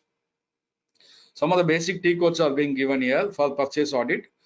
For purchase audit, ME23 and purchase order dump is a very important document. MB51 is my middle document list. MB51 gives my, like my Bible. As I told earlier, FBL 3 and 5 and 1 and inventory related MB51 will give the all material document listed. Complete transaction happens in stores will be given line item wise. So on not one moment, every moment type is listed there. So with that, I can understand the entire material movement happening within the company. So with this and those three ledgers, honestly, one can finish the audit. Any audit can be done. FBL 5N is a very interesting T code where you can get item-wise breakup for the GL account balance. That is, you have an inventory GL code. It's an account reconciliation code, right? I told you you cannot get item-wise breakup from there because in FI it is called as reconciliation item. But here, if you go to MB5L, you will get breakup material code-wise for the GL balance. Other things are all stock overview, stock on and reports and all that, which you can use it for the purpose of it. And these are the movement types. Like I told about the document types earlier, in MM it's called as movement type. So 101 is for goods receipt or purchase order and order. See, some companies adopt 101 for the purchases, some company adopt 103 and 105. 103 is only receipt of material for inspection. So it's called as GL blocked stock. When I say blocked stock, it's not available for any consumption. So 103 is until the inspection is complete, they will not put 105. So for 103, no accounting entry comes in. For 101, you will have entry stock account debit to credit to GRAL clearing. Similarly, for 105, you will have the same entry. But for 103, there is no entry. So whenever 103 is configured, 105 will be done.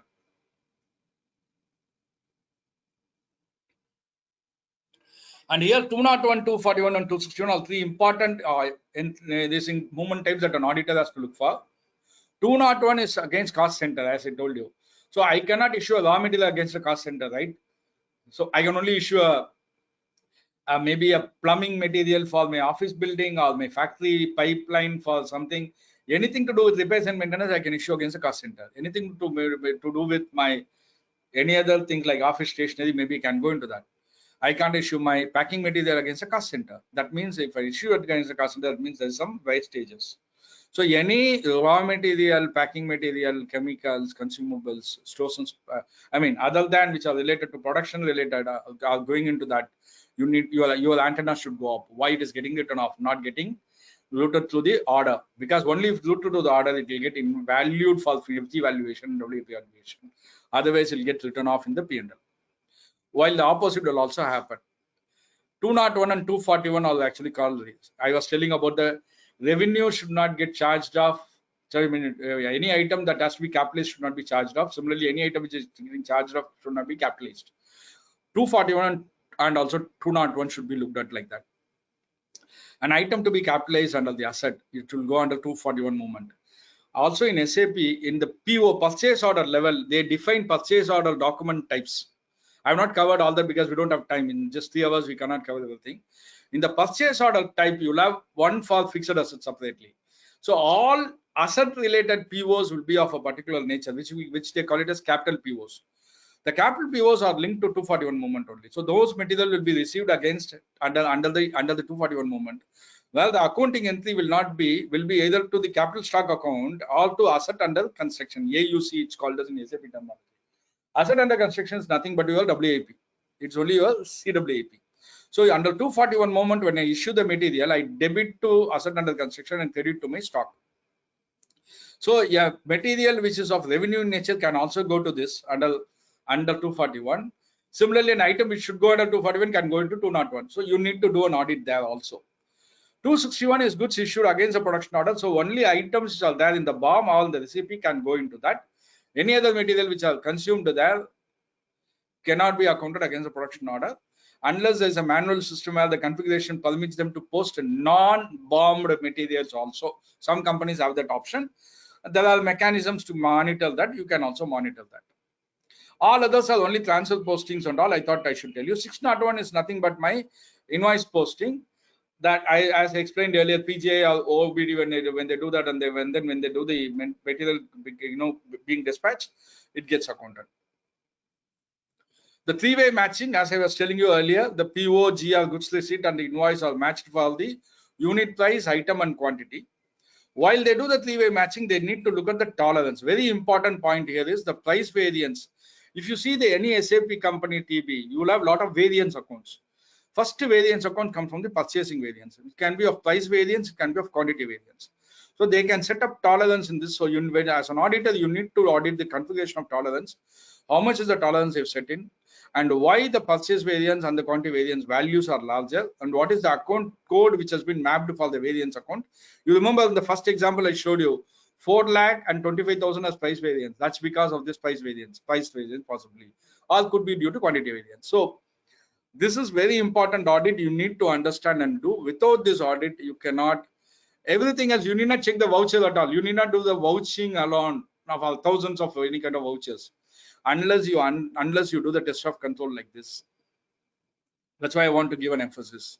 So as long as the SOD conflicts are taken care of in the testing of controls in this area, that's why I specifically put SOD controls as a separate box. PO creation or approvals are from different people. People who are doing the PO should not have MIGO access. All for the service confirmation. People who are doing MIGO should not do MIRO. People who are doing MIRO should not do payment. These are the SOD conflicts that they need to ensure. If you do that and ensure these tolerances are fixed and do a review of the variance account GL code, that means your MIRO audit is done. You need to document the test of controls appropriately and keep it. That's it. So this is a very important slide. I thought I should explain that to you. And I think this is one more slide. With that, I'm going to inventory. So I'll just finish this slide, and then maybe at 6:30 now we can take a break. I'm as per schedule right now. The service order and the service entry sheet, as I said about materials, same way for services also I can raise an order. For example, if you are hiring a contractor to paint your building, you can give a service order. For that, you will put a service entry sheet, which is nothing but my MIGO. I can get a dump of the service entry sheet for audit purpose from a T code called ML84. ML84 gives you the entire list of service entry sheet. Service entry sheet also gets having an auto debit to the respective expense account as I defined it earlier at the stage of the service order, and the credit will go to the GRR trading services account, and invoice go to the three-way matching. But in practice, in most companies, what we find is invoice is the basis for service entry sheet. So this is a very important control aspect that you need to do an audit. How the service entry sheets are made, who makes it, what is the test of control there that you have, that needs to be done. That's a very important exercise that one has to do. So now from this slide onwards, slide number 32 onwards, I am having inventory related. So what I will do is we can have a short 5 minutes break, possibly. Sir, is it fine?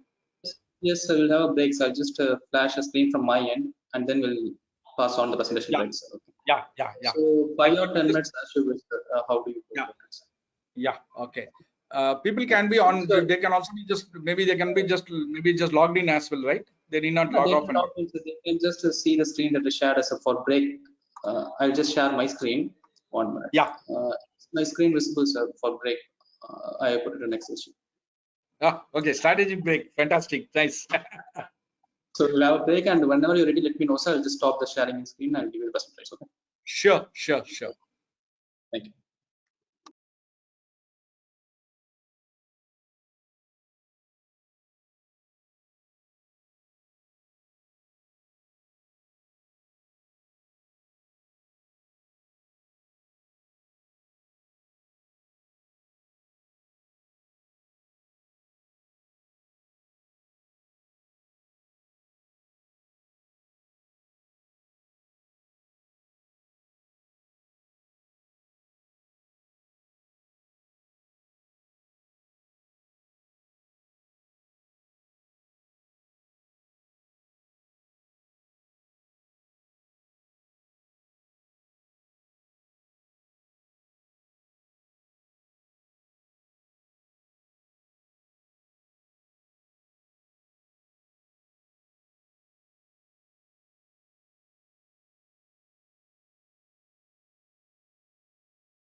Can we resume? I'm ready. Yes, sir. Okay, I'll just give you the percentile right, sir. In the meanwhile, I'll just show you. I'm just compiling the questions to be taken up at the end. So this one pop up earlier. I hope this is covered, or it's just for information, sir.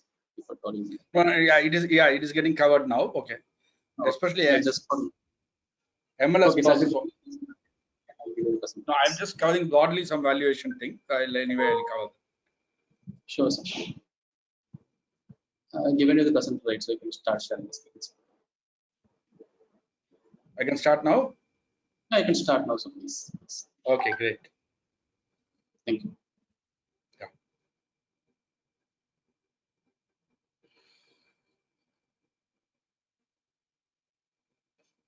Okay. So far we have seen the purchasing part of it, how the invoice is received, how the payment is being done, what are the items, how to ensure that the vendor accounts are cleared properly.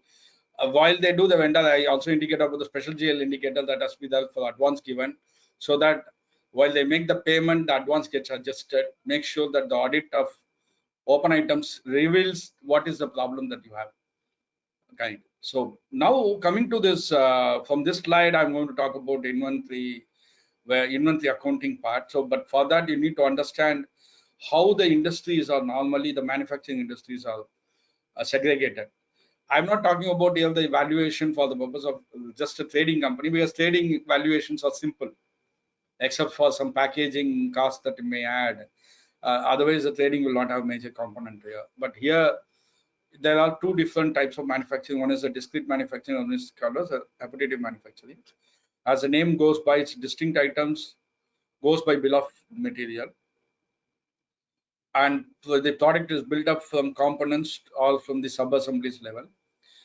Generally, in case of repetitive manufacturing, it's generally homogeneous in nature, being just manufactured in individual defined lots. Relatively constant production line, but they will also make the components and sub-assemblies if it's in engineering in nature. For example, I can put it this way. An electric fan manufacturer, for example, a ceiling fan manufacturer, or maybe AC manufacturer. For him, it is only items are getting repetitively manufactured, but you'll have a set of production lines. The subcomponent, the compressor will be done at one particular level, the electronics will be done on one particular level, then the whole assembly will be done at one particular level, like that. So your entire accounting will differ according to that. So how the hierarchy, earlier itself I showed about the company code, plant, under that you will have the purchasing organization, purchasing groups. Sometimes the purchasing group also at the equivalent to the company level, as we may be intermediary between the company and the plant. It can be at any level. Then the storage location. This is important because the storage location and the plant will define the inventory management part of it. Within the inventory management, these are the sub-modules you will have. You will have the basic function, you will have the goods receipt, issue, stock transfer, reservation, physical inventory, balance sheet valuation procedures, and executive part of it. Now it's called GST part of it. That's it. Coming to this now, what are the MMFI integration points? Movement type, as I explained earlier about 101 movement, 105 movement, 201, 261, 241 movements. Every item that enable the system to find the predefined posting rules. So these are all defined, predefined posting. Once you do the audit at the control, test of control level, then it's easier for you. So that gets the accounting system are posted to update the stock fields and the material master level. So once that is done, everything gets posted automatically. The valuation class, I have a separate slide for that. The assignment of material to the group or to the GL account determined based on the valuation class. That is whether it is a raw material or semi-finished goods or finished goods, like that. And the posting key, again, it is used to control the storage or the filling of the documents, to assign the document. For example, various transactions such as goods movement within that plant. For example, you will have a 301 movement or 311 movement, which are or any of those movements which are of just 300 in nature, which are of inter-plant transfers and all. You will not have, some will not have value based, some will have value based. So depending on that, it will vary. And the posting key will also be associated to that. Material type should assign material type in the material master level itself, so that it gets properly accounted to the respective stock account, because your GL account could be based on the type of material. So this is something which you need to keep in mind. Some special stock indicators are also there in SAP. K is for consignment stock, O is for subcontracting stock, because you'll have the same material given to a vendor, subcontracting stock. Then that will be appearing as O. E is for orders on hand. There I can block that particular for a specific order that's already there. That indicator is put in. When you do a next purchase order to be made, what is the stock available? For example, you have a purchase requisition for 10 numbers. You already have a stock of 5 numbers. When you do the PO, if that 5 numbers have already E indicator, then that 5 will not be considered. It will make a fresh order for 10. If that E indicator is not there, it will make an order for 10. Sorry, it will make only for 5. Because out of the 10, you already have an inventory of 5, so only balance 5 will be purchased. So the indicators plays a role even in the material management perspective. Project stock, pipeline materials, return transport packaging, like this, there are various indicators of that. These are sample examples. The major T codes which are primarily related to the stock related audit. This is again stock related audit. Earlier, the purchase related audit T codes I've given. But of course, the MB51 is also listed here because MB5B and MB5L are listed here because it's related to inventory as well. The display of the reservation, physical inventory document. I also cover, there's a separate point where I'm going to talk about that. How the physical inventory is done, how it is getting accounted in SAP.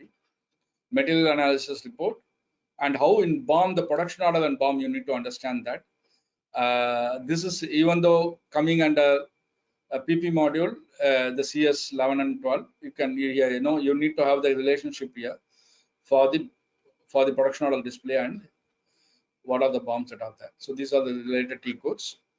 Integration points here, MM, PP, and CO for valuation purpose.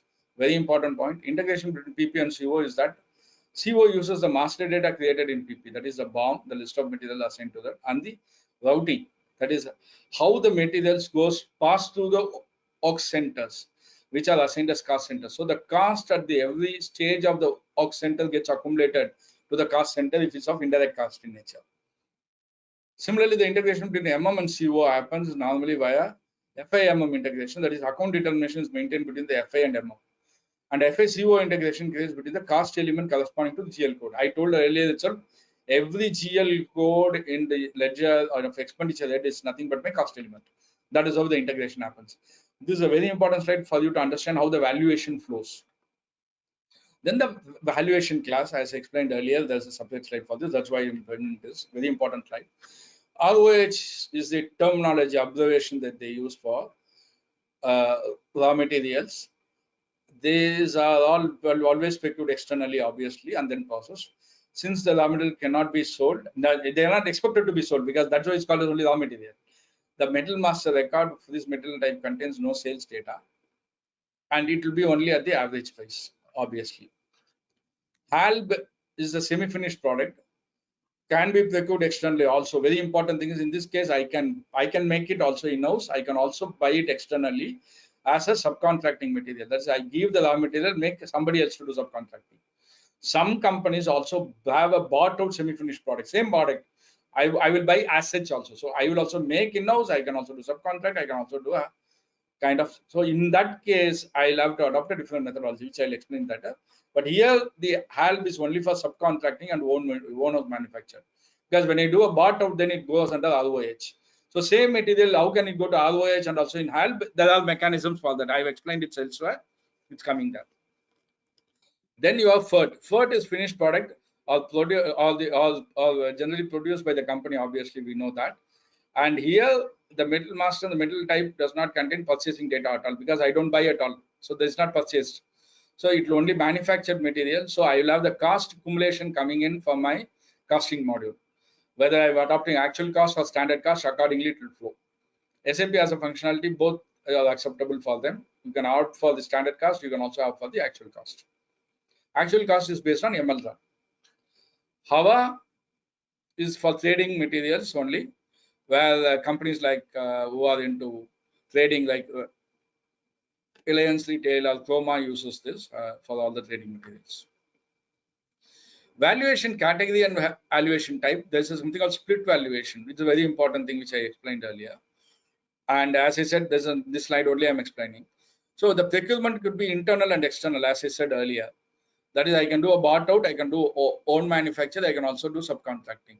When I do that, that time I adopt a split. I can do a split valuation. Similarly, I can also have a different origins, Italian fans coming in. So I want all maybe you can say just local and imported. You can adopt split valuation if you want. According to quantity, there may be cases where you'll have packs of hundreds, 50s, and 10s coming in. Especially in maybe in pharma companies and all, they can use this kind of thing. In all this, you can adopt a split valuation. So it depends on how smart one configure the SAP in the middle accounting. Because I'll tell you why. One example: in one company I know where power and steam is also part of stock. Every day, electrical department person determines what is the power generated or consumed on the previous day. Both. When I say generated out of their own captive power plant, and how much is bought out also power, they both adds up together and distributes it to the various production lines to the production order, where it is related to order, where it is related to the other maintenance activity, it is issued against the cost center. So at the end of the day, there is no stock, because you cannot have a stock of power or steam. But this is done. This is primarily done.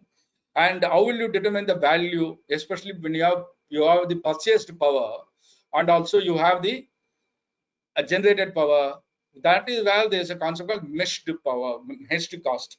I take both the cost, mesh it, because the minute the power is in the line, I don't know which light is running from, whether it is out of the because the minute inside my any power comes into my grid, into my factory, I don't have a color of the power.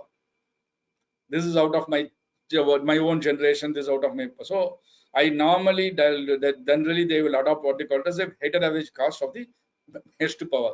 So only the incoming materials will be in two different codes. Then they will take the entire material will be issued to the meshed power. In the meshed power code, in the material code, you will have the weighted average cost of it. That's how it gets allocated to the cost.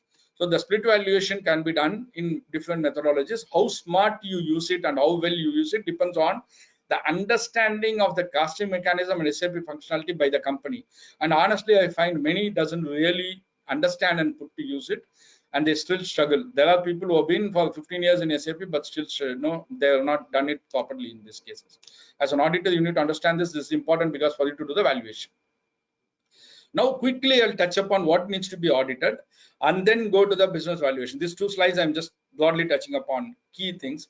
As I said earlier, MB51, that's nothing but a complete dump of the entire material movement. Your price source ledger is the entire transaction of material-wise, document-wise. So very useful for audit population. You can look for goods receipt, rejections, whatever are issues, whatever you want to look at, you can look at it. MB52, MC.9, MB5B are all nothing but my stock on a given date. I can take it and the stock movement summary from MB5B. MB5L, as I explained earlier, the valuated stock for the GL account balance. So at GL value level, I can get material-wise breakup. I can go for MB5L. And this can be taken only for 3 periods. That is only for current period, for previous period. That is when I say previous period, that is now when I take it today. Today is May 19th. When I say current period, that is today's now current date will come. I can get for April 30th. I can get for 31st March 21. Only these 3 dates I can take. If I take after 1 month, on June 30th, I can take it for June 30th. I can take it for May 31st because exactly previous period. I can take it for 31st March 21. One of these 3 days you can take it, this MB5L. But that's sufficient. People can take it and keep it for you for audit actually. It's a very good report. MI03, MI06 is physical count documents and accounting of differences. MI06 where they do the accounting of document. And only thing is when they do the physical verification, ensure that 105 pending but 103 made. As I explained earlier, 103 when they make, it's only block stock. No accounting entry is passed. It's not part of my stock at all. They should, but physically it will be there. It should not be counted as a stock. Otherwise, you will have excess coming in, physical excess coming in. So ensure that that is not been done properly. They've done it. And then MI06 is the accounting of differences. The values have been there. Have they taken the approvals? All the controls associated with that. MC46, MC50 are the slow moving and dead stock. Dead stock when I mean non-moving stock. And this is something which we all as auditors would need to be worried about. But most companies actually prefer ABAP report for this than going with the standard report. And mostly we can test both the reports and then you can adopt that. And then I said COOIS is the report for display of the information of plant order and production order. For you to understand how the production order has been costed and all that, you need to understand the production order activity. You can go for COOIS. CS11 and CS12 are the BOM level-wise and multi-level BOMs.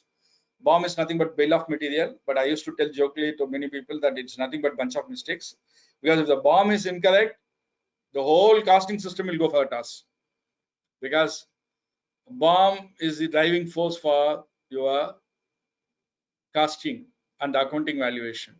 So you will have a lot of variance accounts coming in production accounting.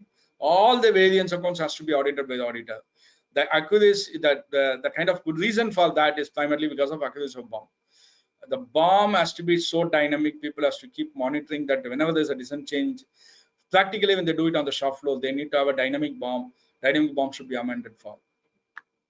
KKAC, well, they are not having ML runs, and it's of discrete manufacturing kind of thing. They use KKAC for KKAQ for this in KKAC for the sale order hierarchy display, which can give cost at the sale order level for particular sale order profitability. KKAQ is for the WIP, which of course I have not listed it, somewhere else I have listed.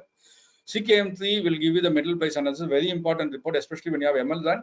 You can get cost component wise, level wise cost also from CKM3. It's a beautiful actual cost report.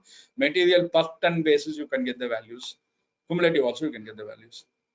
And CK13N will also display the material cost estimates. Now coming to valuation, discrete manufacturing and repetitive manufacturing. Again, I am talking only from the audit perspective. In discrete manufacturing, the material issue is based on actual, so that we know that actual is being issued.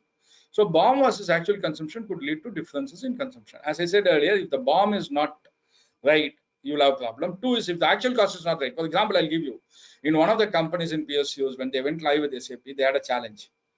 People were not posting the consumption on a timely basis. So for example, this is a very interesting thing. These two slides I will spend a little more time today, because you need to get a very important understanding.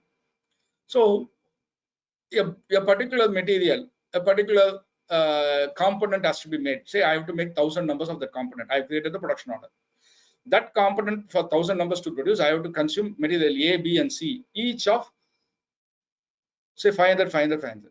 So if I consume the 1,500 numbers of this three, I'll get 1,000 numbers of the finished product. This is what it is.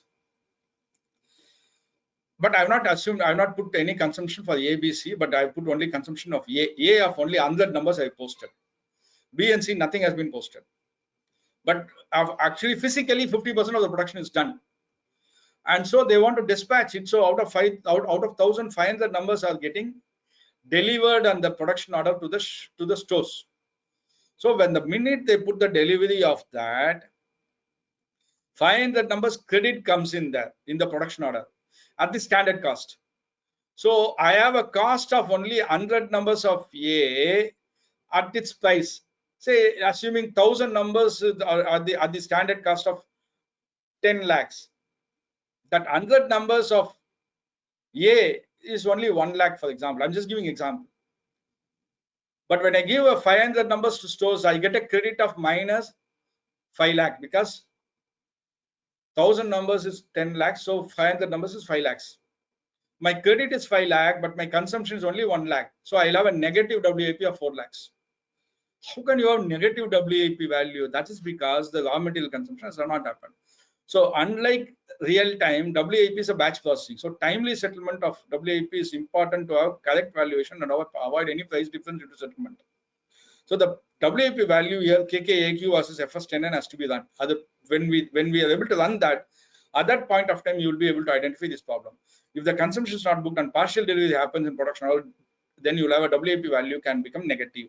I gave this example. So understand the scheme of entries, including the acquisition, decretion into inventory, P&L side and the balance sheet side. Very important, this one. Actually, I'll explain this to you. Normally, what happens in an engineering industry, especially when there is a discrete manufacturer, first I give the raw material, I produce semi-finished component. So first entry will be raw material consumption to inventory stock of raw material. Expense comes to P&L. Then at the end of it, I produce my SFG, and the SFG goes back to stock. So what I'll do, I debit SFG when the SFG comes back to store and credit SFG manufactured. The SFG manufactured value will be equivalent to my earlier debit of my raw material consumption. So in P&L, there is a net zero. If the value, it is only moving in the inventory from raw material to SFG, if it's only material cost. If it is any other cost getting added, the activity cost getting added, then to the extent I will have a credit in P&L, my debit in the inventory will go up. Suppose that RM material is going to be 1 lakh. Out of that SFG, when I produce it, I'm going to add additional cost of production, labor, and all that adds up to 1,20,000. My SFG value in balance sheet will become 1,20,000. That 20,000 is the accretion in the value in the balance sheet. There will be a 20,000 accretion in value in P&L. Why? My raw material consumption, which I earlier accounted of 1 lakh, gets a credit of SFG manufactured of 1,20,000. So the 1 lakh to 1 lakh, that 20,000 is the accretion here. So this accretion and decretion between balance sheet and P&L should automatically tally balancing. The SAP has the functionality, it should be a self-balancing thing. But in many companies, they have this challenge in defining the account codes, and two, people ensuring proper accounting in the production order level. Hence, the entries will not flow accordingly. So this is something which you are asked to do the audit. And the price difference accounts due to settlement and transfer posting to be analyzed. Very important thing. Any price difference account, if you see the entire TB, you put a filter on the account description, difference, price difference, like that, list it out. As I said earlier, at the MARO stage, you will have price difference due to PO rate. You will also have price difference due to quantity at the time of the receipt of material. Similarly, you will also have price differences arising out of my production accounting. So can be because of quantity, can be because of rate, because my standard cost versus actual cost will be differing. At that, every account has to be analyzed compared to the cost of goods manufactured to check for reasons.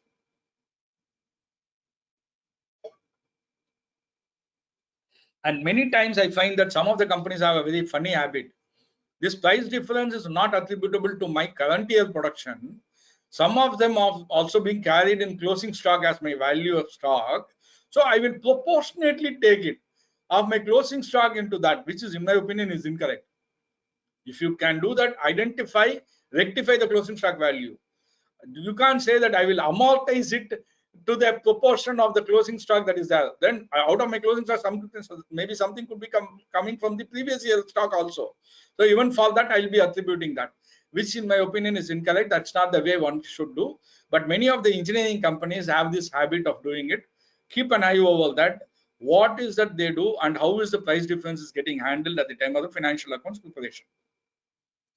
Check FG and WIP evaluation at sale order level, because at the sale order level also will get you clearly what is the profitability at the customer level, at the sale order level that they make. Is there any major variance for the same products or different products, or for the, maybe for the different or for the I can say different product for the same customer, how it is. So that will help it. Ensure that the cost of goods manufactured and the cost of goods sold, all oblique, is representing values correctly. See, when I say cost of goods sold and cost of goods, many people will have a doubt here. Up to the stage of finished goods, when the finished goods is in my stock, I will have a GL account balance called as cost of goods manufactured. When the FG goes out, then only the cost of goods manufactured will get credited, and I'll have debit to my cost of goods sold. So I will put it this way.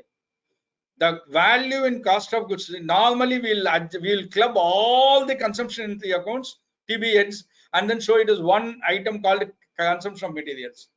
That is for the purpose of disclosure in the kind of final P&L, you can do that. But while you do the audit, ideally your cost of goods manufactured, that balance, account balance in P&L, adjusted for accretion for the finished product, should tally with my finished product stock.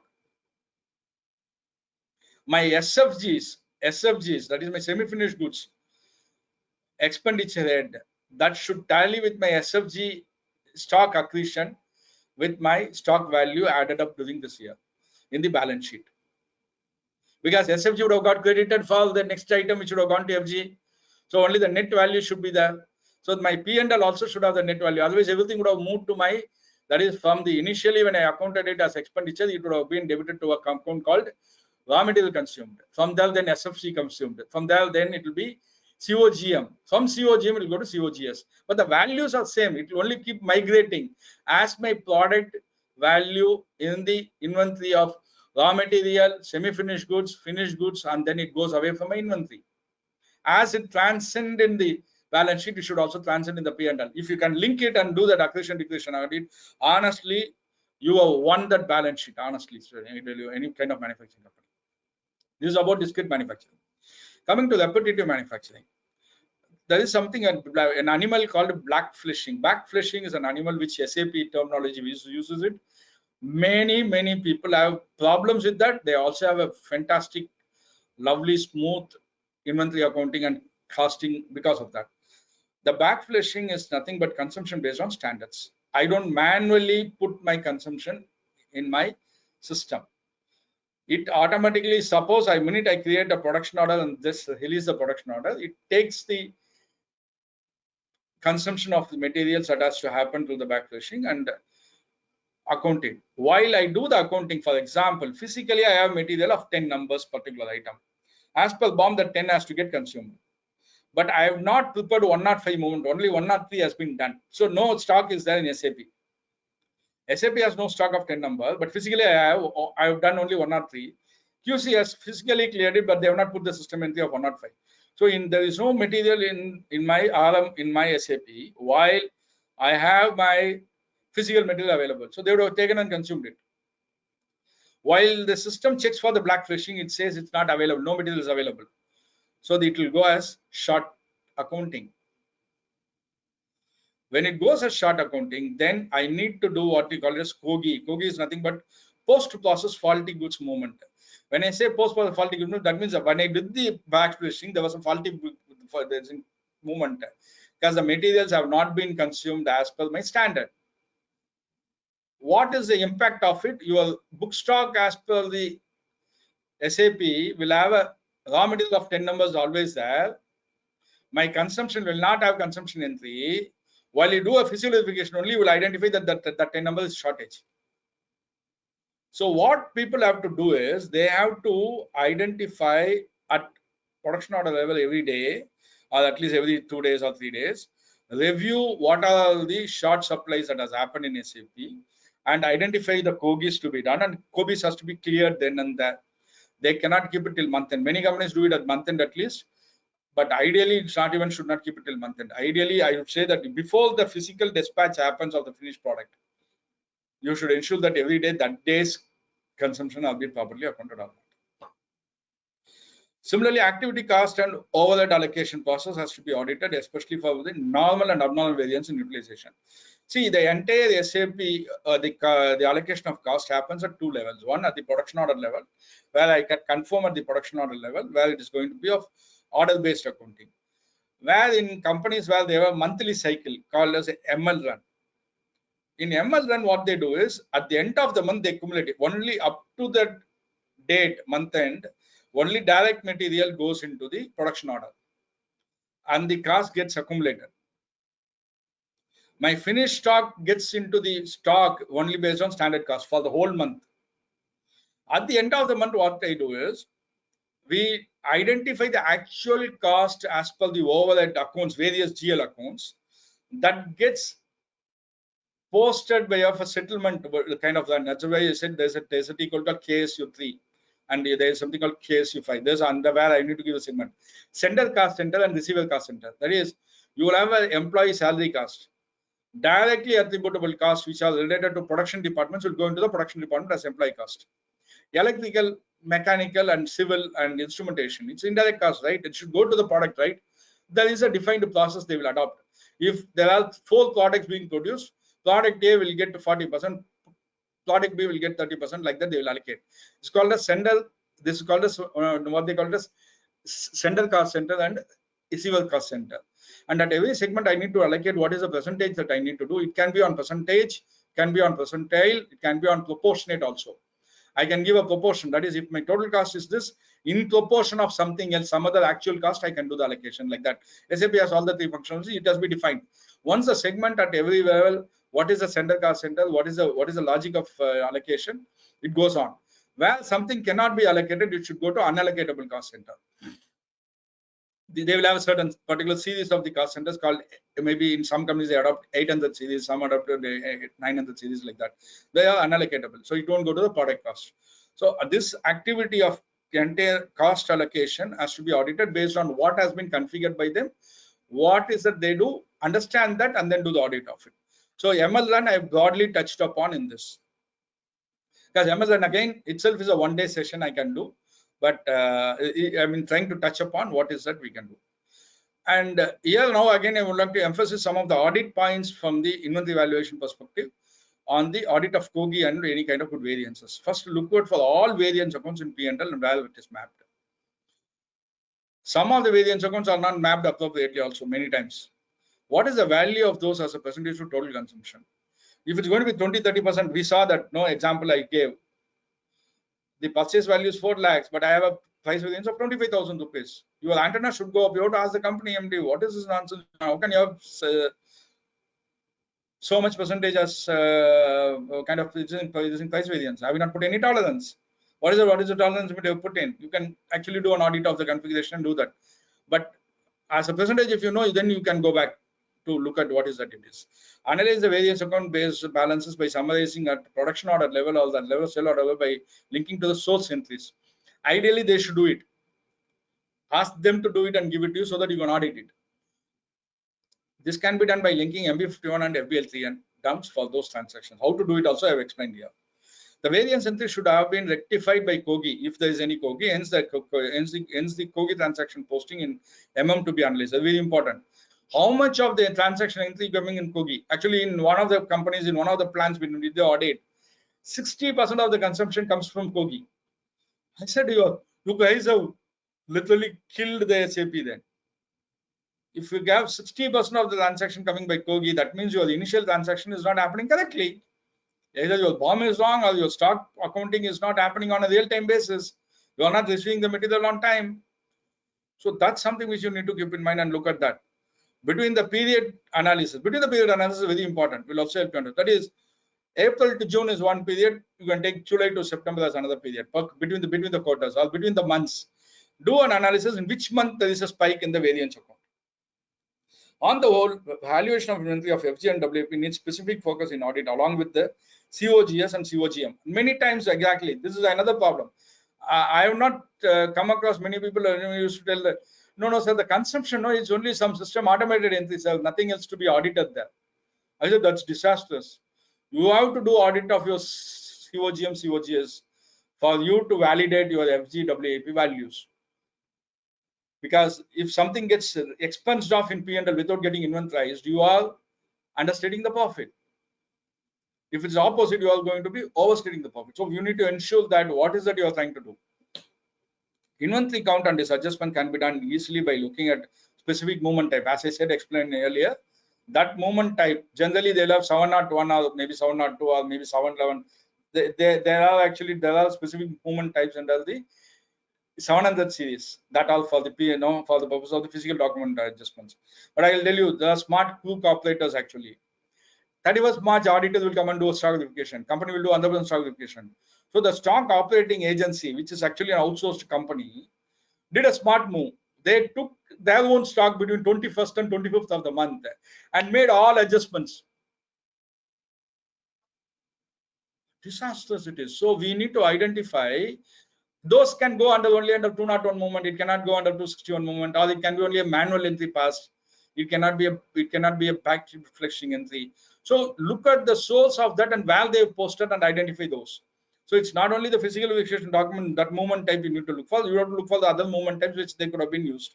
So do some data analysis of consumption of RM and SFG to cost centers under 201 movement instead of 261 movement, especially at the year end and quarter close. This is the reason why I said that. So with this, inventory, cost of goods consumption, all that I touched upon. So even to emphasize here, the audit checks on the rate of inventory, what price at which is being considered. has to be audited in the quantity. Both I have emphasized. Rate, check for the WIP and FG in its value determination, looking at production order level cost booked. Check for the rate variance for same product between the periods. Negative stocks, exceptional values like posting, like very important. This is something which I found. I know I gave example. Positive quantity with negative values like that. All these are possible in SAP. If I have not configured it correctly, it is possible. I mean, I want to tell you one more thing, which of course I have not added in the slide, which I want to tell you is that many people think that in SAP, if I have an invoice and the PO on a particular party, the check can be made only on that party. No, at MIRO stage, I can make the changes to the alternate payee. If I change to the alternate payee, the check will go on somebody else. So PO may be on S. Narasimhan, invoice from S. Narasimhan, my check can go to my somebody else's name. And you will not even know you unless this has to be blocked. It's a one tick mark at the stage of configuration that alternate payee should be avoided. Otherwise, people will be all the guy who is doing the MIRO can at the time of making payment, he can change the name. It doesn't require any release strategy, nobody to approve CFO approval, nothing. And in India, it is actually enabled in 99% of the companies, because while you give especially if you have imports, when you deal with the clearing and forwarding agent, they will ask checks for different names, some for customs duty on some other name, and then for the terminal handling charges for the port trust they will ask for, and then some portion online you will take in his name. So you will have to, against one order, you will give 3 different checks. Invoice will be only for one party. For that reason, all they have created this, but you need to be careful. I'm just giving, I mean, suddenly just struck me, I thought I should tell you. So with this, I have covered the inventory evaluation part. Now coming to PP. PP is generally an introduction only. I'm not given anything detailed in this because the entire PP comes to your inventory evaluation. So it's material, that's MRP, that is my how much to produce, what is to be produced, my BOM, my routings, that is how the material has to go from one work center to another work center, capacity planning, how much I can produce, what is that I'm producing, can I schedule the activity properly. All these are the, I mean, these are all the functionality available. Many companies have started putting that into use. So these are completely, these are the T codes which you can do audit of the production order, PP routing, the reference offset, the kind of display of the, what is the kind of amount of the rate being fixed for the purpose of the routing, planned order respectively, display BOM. So this is the PP that I've not touched upon in detail, but it's all being covered for the purpose of that. Coming to PP, the fixed assets accounting, very important area for us. While it's at the stage of purchase order, the capital order is fixed. Once you have the capital order fixed, 90% of the companies adopt what they call this fund management. They will have fund allocation based on the budgets to the operating and capex. So it is linked in SAP also. So they will have a fund code being released and all that. So at PO stage itself, I determine the asset class and it gets into that. So the purchasing of goods, receipt of that comes into the stores. If it's a bought out item, simply erected. I buy, say for example, I buy a generator, I simply erect it and then only put the cables for cabling. That is also possible. I can also buy certain items and then fabricate it into my plant by engaging an engineer. So I will have purchase of material, I will have services invoice, all put together. So all this should go into one particular asset class. So the hierarchy here is this. Balance sheet structure is we'll have the financial statement, the balance sheet item, the GL accounts. Then you will have asset class. Asset class is nothing but you have plant and machinery, electrical equipment, like that. Under that you will have asset group number, then main asset number, then the sub asset number, then you will have line items. Your component accounting as per Ind AS will also perfectly fit in SAP. And you can have depreciation key at line item level. Depreciation key determines what is the value of depreciation you're going to charge. So the general ledger is linked to the asset. And if you have plant maintenance module, you can link the asset also to plant maintenance so that you can maintain the warranty list in that. You can also do the preventive maintenance on that. When to do any other kind of licensing to be done, all that can be maintained in the plant maintenance system. But in HANA, slight difference they've done. That's why I put HANA alone here separately. There is no separate fixed asset accounting. It's part of my GL. It's all part of my single. It's only part of my just central finance. It's not a sub module as such. So I thought I should tell you that. Coming to how to audit the PP, I'm getting into the audit only here again. AL03 is a kind of just report that will give you the complete depreciation for the asset wise, class wise, line item wise, gross block on the opening period, the accumulated depreciation opening period, current period depreciation, what is the value. So this is your nothing but your asset schedule. Rather FAR, I can put it that this is your fixed asset register. Asset class wise, sub asset, pool wise, all that. You can, there are other reports also, multiple reports you can take. This is one report which I gave you S_ALR870111063. There are many other reports that are there. Primary check for the date of capitalization, depreciation key for asset accounting accuracies is very, very important. And depreciation key is nothing but that it's a code for how many years of depreciation. What is the percentage of depreciation? That's it. So also, whatever you get, do a reverse logic of the checking the closing period depreciation plus the residual value should be equivalent to my closing WDV. That is, I have asset which was purchased in 2015. 8 years is its life. 21 March, it's already 6 years of lapse. So 2 more years is there. My return on WDV should be nothing but my next 2 years depreciation added up with residual value should be my WDV, right? You do that. You can do a simulation and do that also. Or you can even do it in Excel. So you are indirectly checking that whether, see, I'll tell you why it is required. You are doing audit only in current year. Somebody else in your team would have done last year. Previous year, somebody else would. There's an audit team change happens. Maybe audit manager is same, maybe partner is same, but person doing it may change. One particular item, even by inadvertently, if they change the depreciation key, instead of 8 years, it would have undergone to 10 years. Because there is no double shift or triple shift concept now in some of the asset class, what they've said is you need to take 50% of that and add up to that, because it's only number of years they've given. So the percentages has to change. So in depth key, they won't be able to, because some assets only will be used for additional period. They would have changed for that year and they would have rectified it. Normally used for 2 shift, but 1 year they would use only for 1 shift because of COVID last year. Next year, if they're done for 2 shift, then what will you do? You have to check the depreciation key. So what you can do is you can see the balance portion and see whether the balance portion complies correctly. It's another reverse mechanism to check it. And any asset addition not suited to normal AUC capital PO, the movement type of 241, etc., to be checked. Especially from the tax audit perspective, also you need to keep a work, because any item of revenue could have been capitalized. But most companies, they put a block because these accounts are blocked for any manual posting normally. But some companies do keep it open for various reasons. So double check that part of it. Monthly asset depreciation run being done.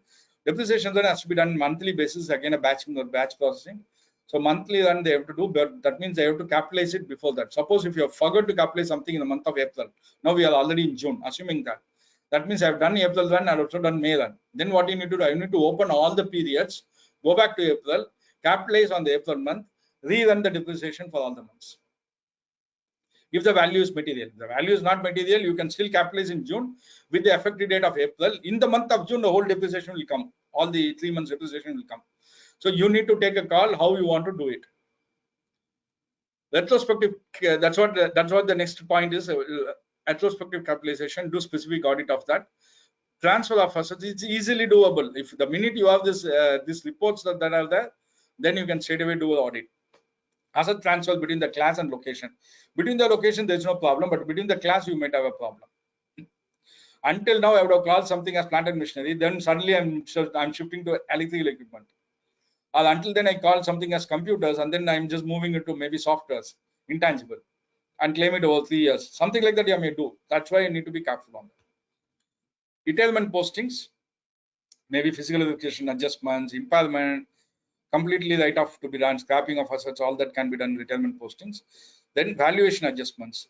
Suppose I do a partial impairment provisioning. When asset big plant is there, I actually capitalize for the 50 crore, but I've done an impairment testing as a CGU. I find that it is having only maybe just carrying value of 30 crore. So 20 crore, I have to write it down.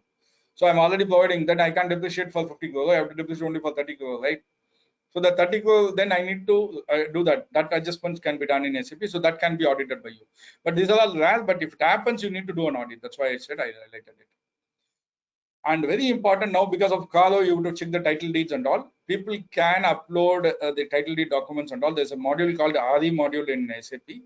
Some have implemented it, even companies like ONGC and all.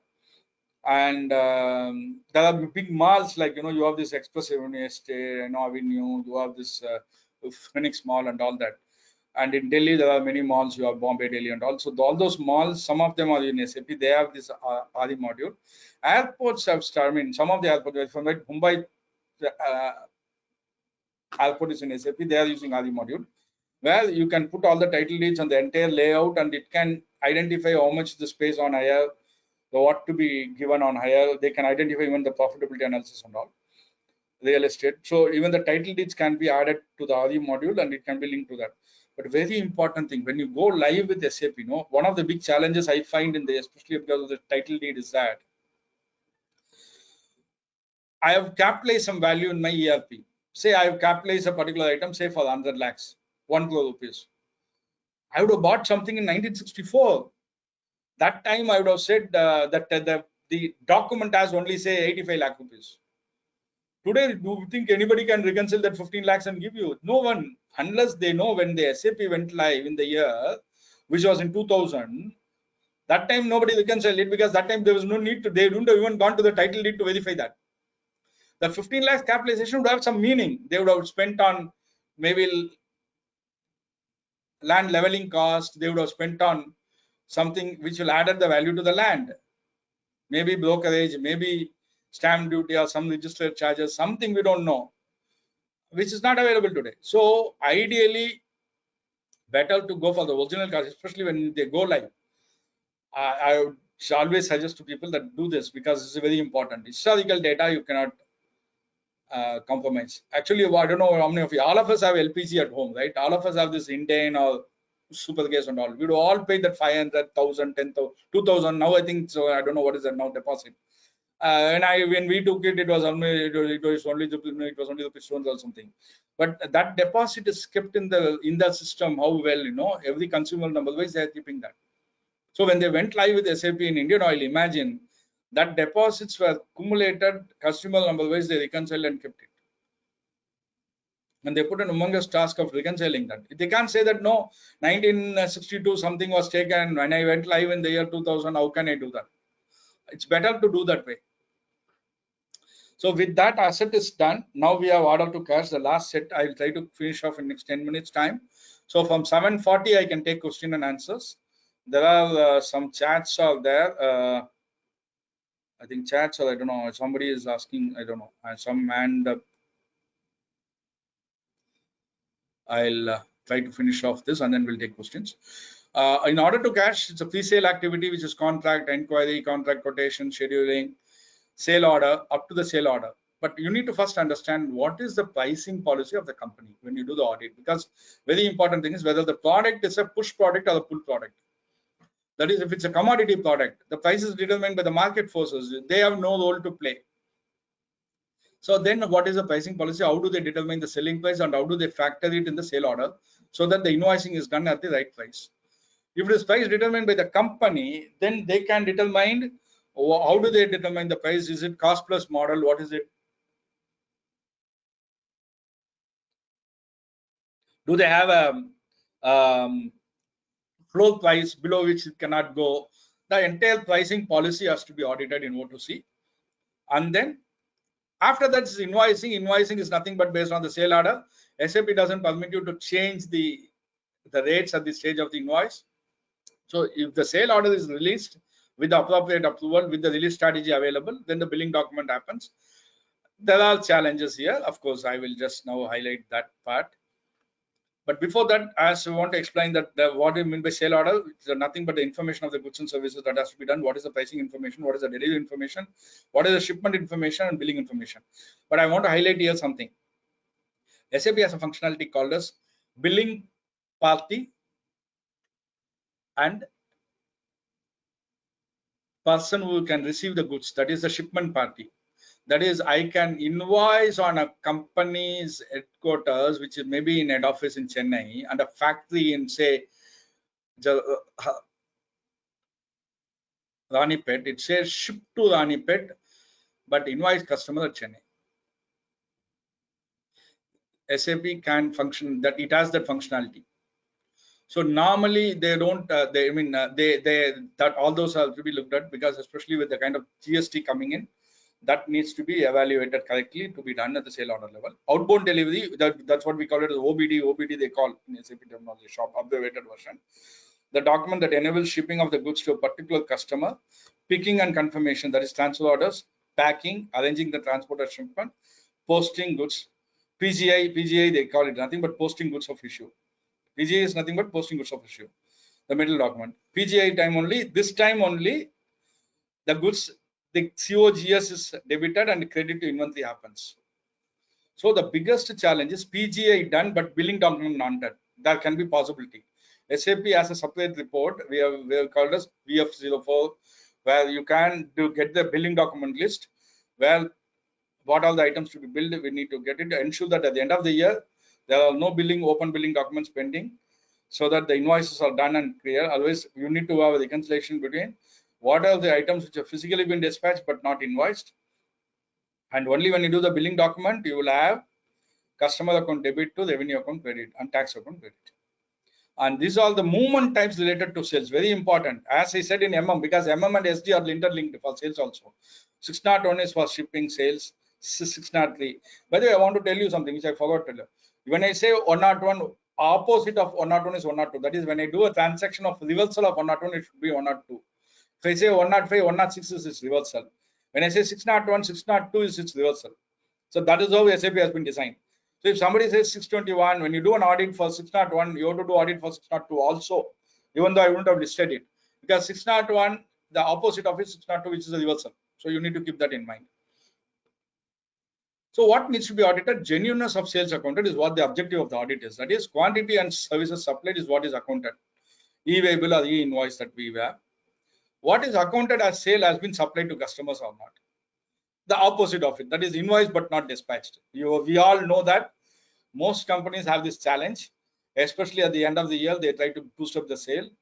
And I used to tell jokingly, 31st March sales alone, if you take in India, the total quantity and see number of trucks that is required in India, the trucks available as a kind of population will be only maybe 30-40% of the total sales that has happened on that day. Because at least there'll be so much of truck, there'll be so much of traffic. It used to be. Now because of e-waybill and e-invoicing, all this are gone. I need to put the truck number in the e-waybill. I don't have a choice but to do that. So things have changed a lot because of GST, but it used to be the case in the past. But you need to do an audit of it. Ensure performance obligation has been fulfilled as per Ind AS 115 as appropriated, or as per the Ind AS, as per the AS9. See here, if it's an export and if it's on CIF basis, physically went only on 31st. What will you do with the invoice? You have to reverse the invoice because it is on CIF value basis. So you need to take whether the performance obligation has been fulfilled or not. And example, I'm just giving example. You are supplying ATM, for example, ATM or maybe a boiler. It has to be erected, connected to the system, only then it will work. If an ATM has to be connected to the network and the switch, only then ATM will work. So by only dispatching on 31st, I can't. Maybe only a portion of it I can. So I need to do all the 5 steps that are there in AS 115. Ensure that the revenue recognition. So billing and revenue recognition varies now because of 115. Make sure that that is also taken care of. The rate applied is appropriate for consideration. Money collected on time. That's very important for the purpose of debtors audit. Credit limits fixed and adhered to. Very important. Credit limits are fixed in SAP, both in value terms and also in number of days terms. Some people say 30 days outstanding. That is, even 1 day exceeded, system will block. But there is something called credit release. Actually, you won't believe, in one of the companies where we did the audit, we were doing internal audit there, we did an analysis of the credit release. We found that all sales happening between 25th of the month and 30th of the month, 90% of them is only after credit release. Why? They have a credit block. The credit block has to be released because they have exceeded the credit limit, either the number of days or value. But the sales guys will push them to do that, and that's why they end up doing it. So we can do an audit to check whether, because it will have an impact on the expected credit loss model. Because when you do the analysis for that, how do they create the provision? And here for this data, you need to understand something. Baseline date is a date at which the payment terms are getting applicable. This is a baseline date you need to keep in mind. Everything reports, actually normally people take from invoice date and they do audit. Invoice date is not the due date. Invoice date is the date on which you are recognizing the revenue. Which is nothing but your AR posting date, or the document date as the case may be. But your due date will be the date on which, as per the sale order, what is the from the 30 days or whatever is that, from that date. So the payment term will determine based on the order terms, 90 days or 30 days as the case may be. Then that you will get the net due date. And the GL account, very important. See, based on this only you will have the aging. Up to this I'll tell you. So your aging, your expected credit loss model data should flow from the baseline date and the credit period, so that you know what is to be due, then what is the due, the one, how much is the overdue. All the three stages. The GL account is every AR customer line account where you can get the, I said FBL 5N earlier, the same that can be done. You have to do the reconciliation, advance, retention, third party receivables, all that to be audited. Document status, very important. Clearing document is important. Open item management is important here. So if you do that, your data audit is done. Again, as I said, explained earlier, if you take FBL 5N, D, Z and DR, you need not bother, but every other transaction that is there, you need to bother. You need to audit. So you need to understand the document type and do that. So take the open item list only for purpose of balance audit. Entire statement of account for customers for posting date document list for the purpose of, as I said, RV is a default document for billing document, payment for DZ, SA is for the suppose if there's an FA, a SA entry in FBL 5N, that's disastrous, especially by debiting vendor account. You imagine, I debited vendor account passing a manual entry. That means I've credited where I need to see. If I credited to sale, that's it. It's only a bogus entry. Because in SAP environment, I cannot have a manual entry coming in. So what you need to do when you do a test of control itself, you should see all the income heads that are there for sales revenue, have they been blocked for manual posting? If you have done the audit there of control IT audit of control environment of that, then this check is not required. So I wanted to go back to everything. What is the control environment they have? The third slide in the first in the deck, that you need to keep in mind for every stage of audit. Then you will be able to do an audit or better way in SAP environment. That's applicable even for Oracle. That's applicable for any other ERP. Adherence to credit period should be generally from the sale order. Some companies have it at the level of the customer master itself, because they would have had a master agreement in that they would have populated customer master. Always credit control releases works, and when they exceed the credit limit, either based on value or days, has to be audited. While doing the control testing, look out for the pricing policy, the sale order, make comparison of this, and check the processes that are contained with. Final thoughts. Any ERP, not only SAP, if it's not properly used, it is only glorified tally. Garbage in and garbage out. So always find out the root cause. Is it user discipline? 99% of the problem in SAP environment is only the end user discipline. System design, I can say 1% only. Configuration error, normally not much, because hardly anything, because this SAP is standard tested product. There won't be any configuration error. By design, I would have omitted it. See, for example, I wouldn't have kept the tolerance at all at the level of the purchase, because for my operational convenience, I would have done it. So it was intentional mistake. It's not an error in configuration. So you need to keep that in mind. Always business needs are priorities, because implementation is done by the external party and not by the company. They do what you want. So implementation company do what you want. They don't do what they want to do, or what is the best practice for the company. Unfortunately, that's what is happening today.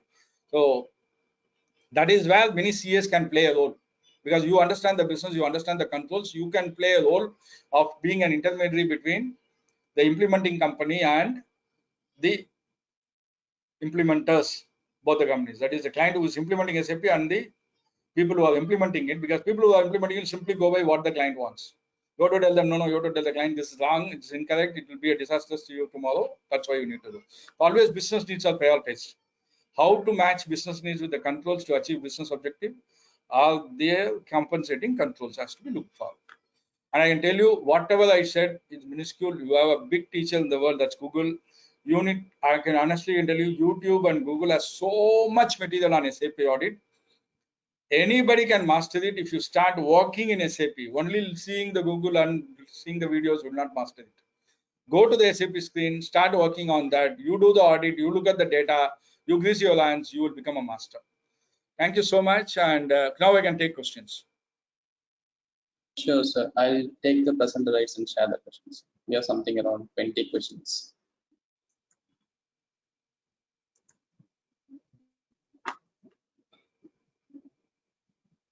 Sir, is my screen visible, sir? Yeah.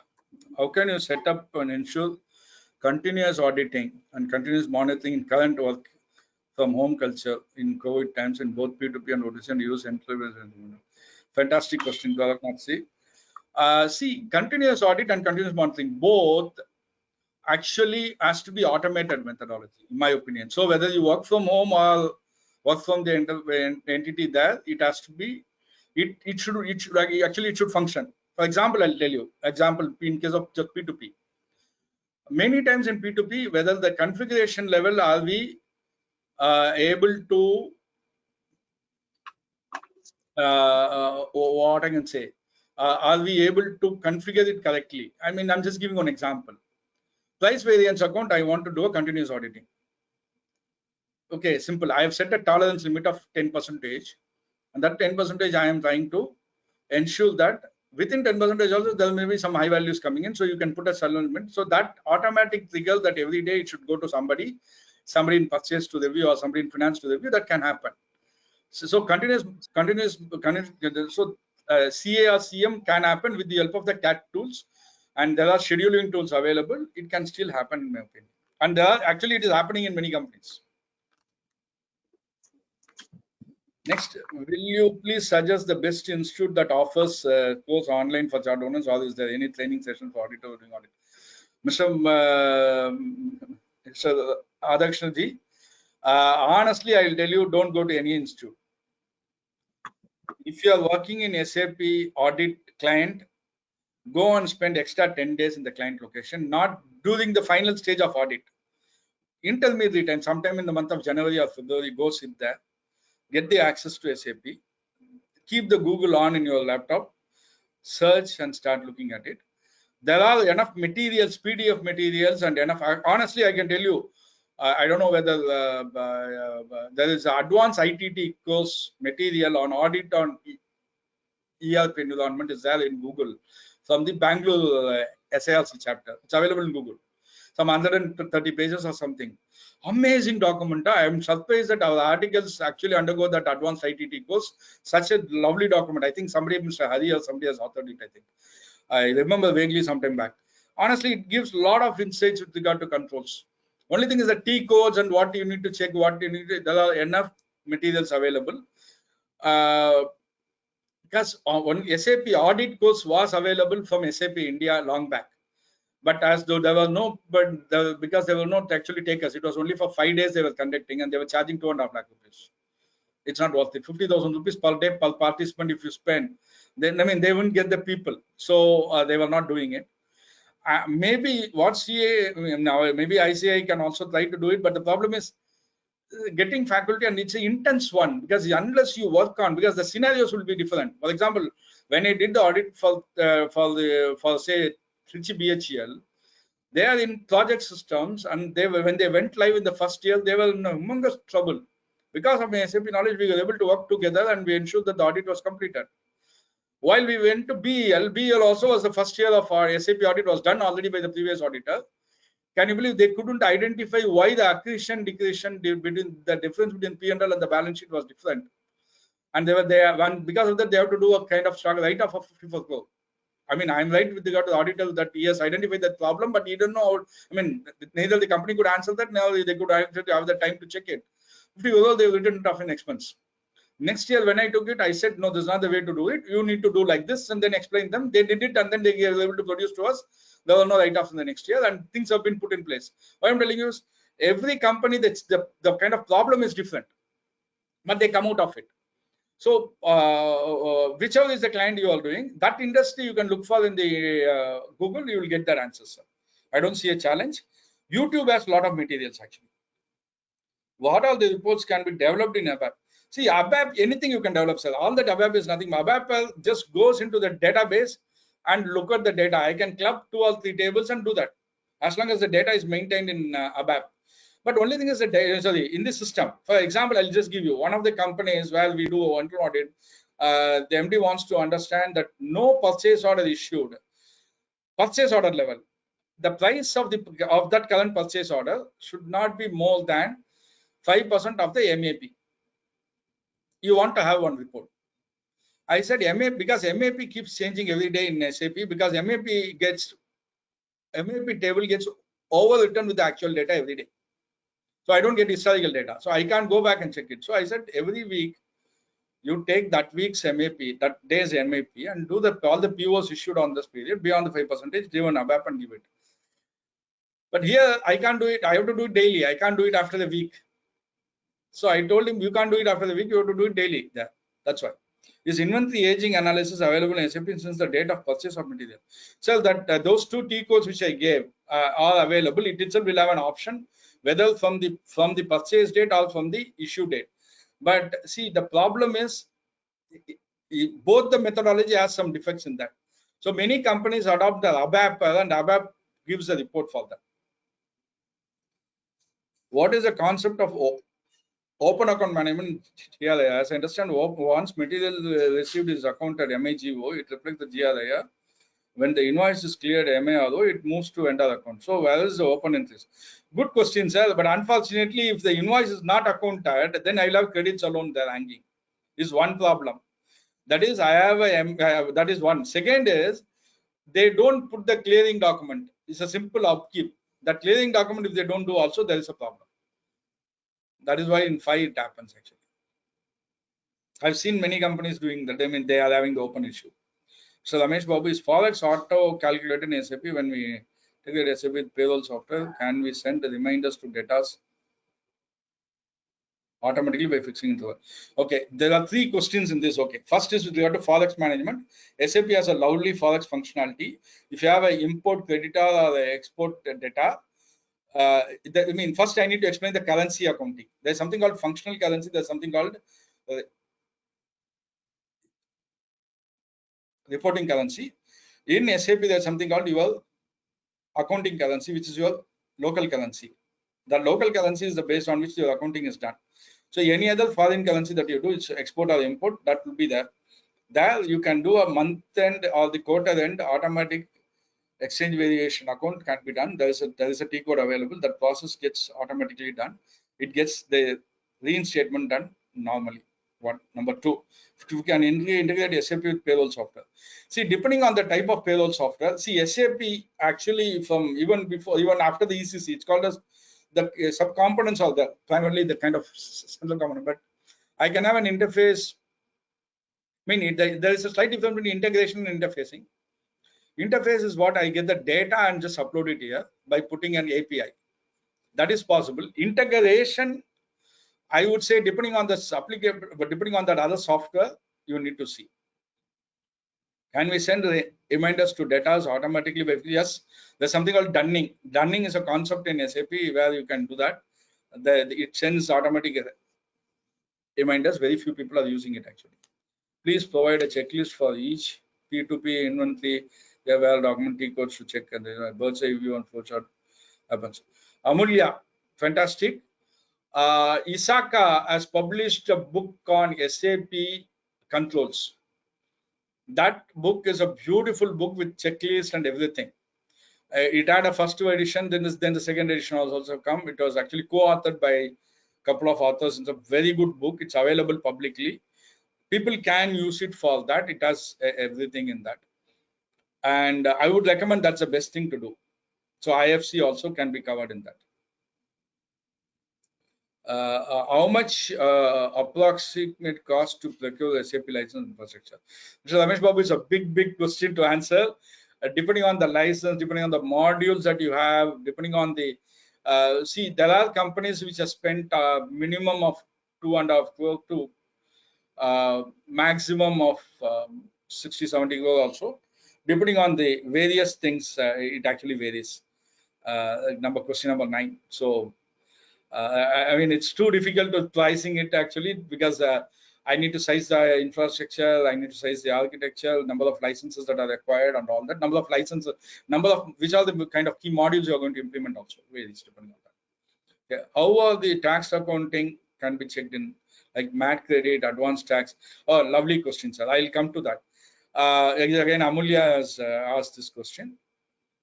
I don't know whether it is the same Amulya who did articleship with us before. I'm happy if it's she. Okay, good. See, with regard to MAT credit and advanced tax, what I would, there is something called main general ledger. In case of Tally, for example, you can even create a GL code. It's a very interesting question because I want to answer this. Many people doesn't understand the ERP method of GL accounting. People think that I need to have assessment year-wise GL code.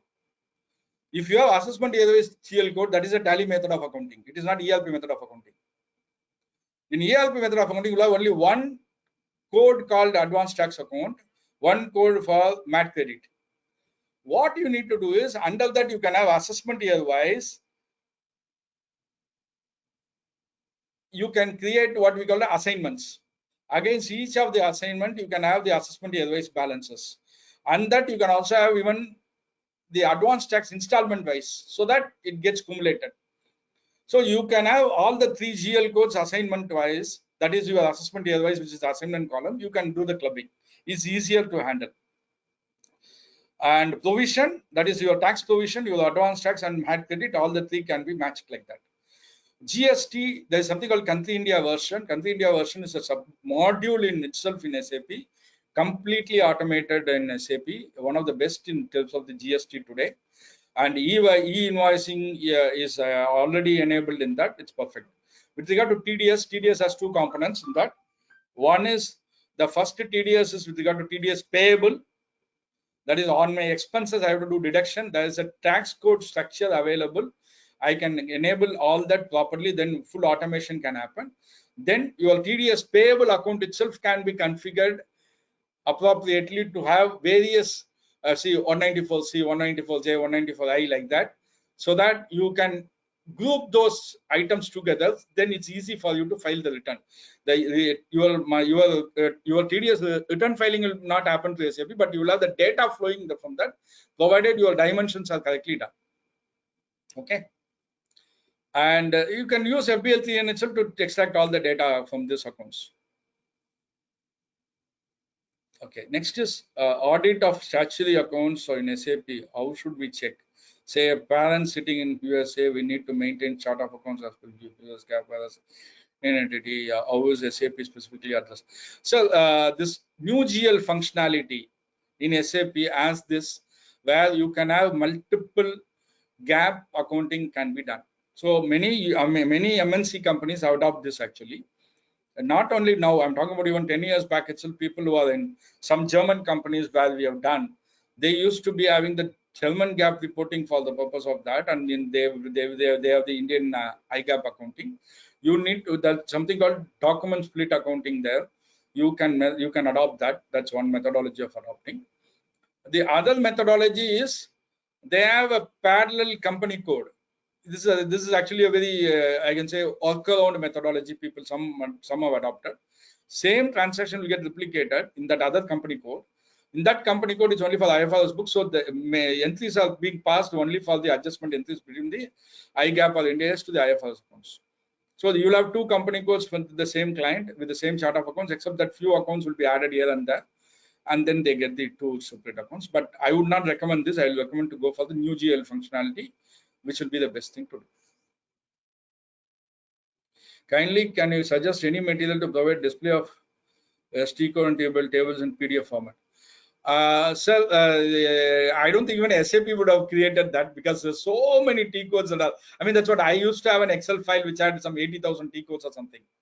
80,000 T codes. I'm talking about not repetitive T codes. 80,000 T codes. So, I mean, it's humongous software. So don't attempt to get all the T codes or all the tables. First of all, with regard to tables, I would recommend as auditors, if you are going to do only statutory audit and internal audit, avoid getting to the table level, unless you are going to implement some CMS, that is your continuous auditing or continuous monitoring, where you are pretty confident with regard to which table to take, what are the parameters to set in, which are the filters to put in, then do that. And but these two are available as a material, I mean, as a kind of data available in terms of just Google, and also in help.sap.com, and you can get into that if you're part of the SAP community. You can also get the SAP users group will give you a lot of information on that. So ideally is go by that. Earlier ICAI entered the MOA with the facility certification course. Members of the constitution page since withdrawn now, and I checked with the SAP partners. Can we expect it again as help? So this is for the members, I mean, for the SARC office bearers to answer. See, honestly, I will tell you, sir, certification course in SAP is required only if you are going to be in SAP implementation space. Be a full-time SAP consultant, then it's required. If you're going to do normal audit and be an auditor, I don't think it's required. Because I'm not a SAP certified guy in any of the modules, but I've done more consulting in SAP than even some of the SAP actually certified guys. So just to clarify, CO is parallel posting, whereas the posting in MM integrated is. Yeah, you are right. CO is parallel posting, except that where you especially when you do the ML run and all, you'll have this there are certain activity happening only in CO. That's it. I agree. MB file, if it is only for 3 days based on when you take it, what is the real use of it? So the real use of it is for the month end, sir. Month end you can take it. So every month every month for 12 months, if you take it and keep it, it's as good as monthly stock statement for you. That's why. Unfortunately, I know certain things, I don't know why. I can actually equivalent to MB file, you can create an ABAP. Only thing is it has to do the calculation because the tables are not capturing the data. That is why. Can we get some more clarity on what BOM is? Okay, BOM is nothing but bill of material, sir. Simply to say, bill of material is nothing but what are all the materials that goes into producing the one product. Simply to say, for example, in a chemical industry, for example, caustic soda is NaOH. I will have salt, NaCl. That is my salt is my important raw material. I will have just only H2O, that's only just water. I put it into the cellulose. I get NaOH, chlorine, and hydrogen. Here, my salt is my main raw material. Power is my raw material because it's a cellulose, anode and cathode. The maximum power is consumed. So power is one of the main raw material. Without power, you cannot consume that. So that's one of the raw material. And various other purifying chemicals they use, H2SO. So all this will be listed out in the BOM. In an engineering industry, for example, now let's take a fan. A fan has so many subcomponents, right? It has blade, it has a bearing, it has a shaft, it has an outer sleeve, it has a coil, it has a condenser, and it has a rod. It has all the outer decorative stuffs, and it has a holder on the top to be put it on the ceiling fan. So a fan has these all the items in the BOM. So BOM is nothing but that. It gives the description of the material, the part number of the material, what is the quantity that actually required to produce one item. That's it. Kindly share any specific material on metal laser to organize that metal laser can itself be a topic possibly. No doubt, sir. ML is a huge one, and there are Google documents available. Just only search for metal-ledger.pdf. There are 3 lovely documents available in the slide share place. I can also maybe if you can put a mail to me that you can get it from my from my office website. I can actually share that with you. Could you please provide any reading material on source document explaining inventory area?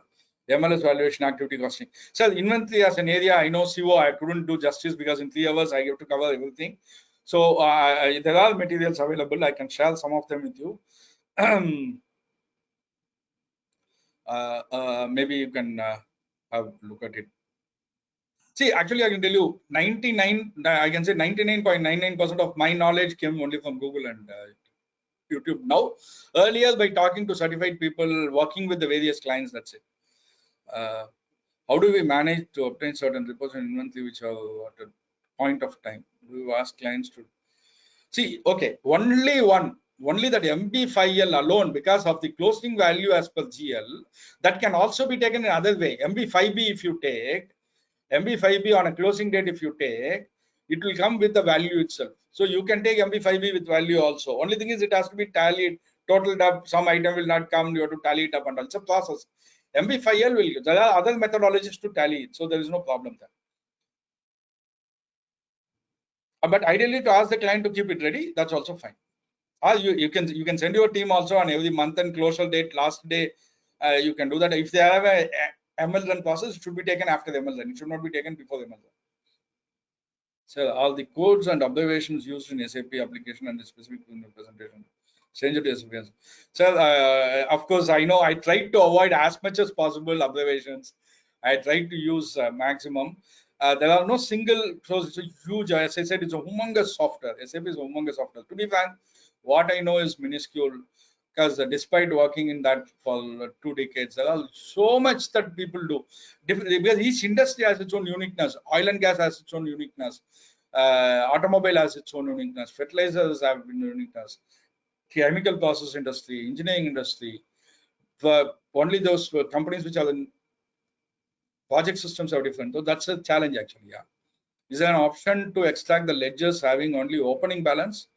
How can we extract TB in SAP with schedule names with the extract and tally?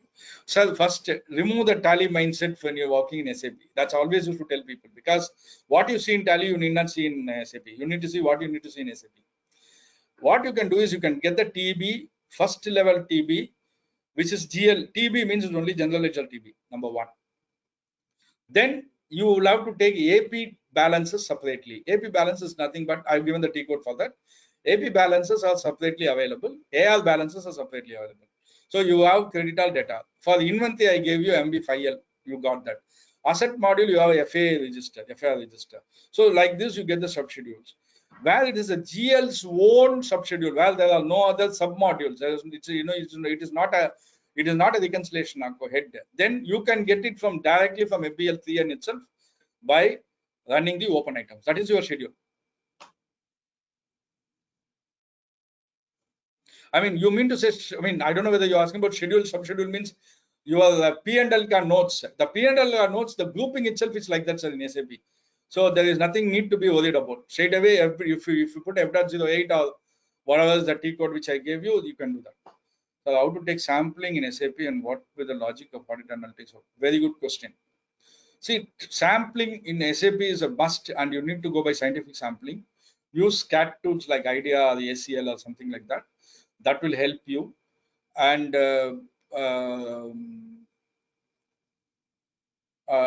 whatever is I mean, you need to take the data and apply the sampling logic. Simple, nothing like that. Nothing else you need to do. The sample, but you need to work on the sample. So first you need to understand how to do the test of how to do the sampling for test of control. That as per the SIA, as per the even the ICAI guidelines, and also as per the SA, those 25 transactions and all that. Do that, and when you have to, and then if you are not able to do substantive analytical procedure, then go to then and after that you have to go and do the kind of substantive audit. That you need to do based on the scientific sampling methodologies. Ideal is to use SAP, I mean ACL or IDEA and kind of thing, because the SAP itself will have a huge data. So, but again, I would like to say, in P2P or O2C or inventory areas, what you need to see is what is that you are looking at from that. Then you define the sampling. Don't try to sample from the beginning. What is that you are trying to see? What is that you are trying to do audit? If you are going to do audit of purchase invoices alone, then do from FBL 1N, take the posting dump, identify all the credit entries in that, which is nothing but your invoice accounting. That you apply the logic. That's it. In SAP, we are unable to generate list of data, name wise, cost creditors. Please advise how to generate. So it is actually available. I don't know. List of data can be taken from the vendor master. If you don't want balances alone, you can take from vendor master. There are T codes available, which I've also shown T codes also. I've given that.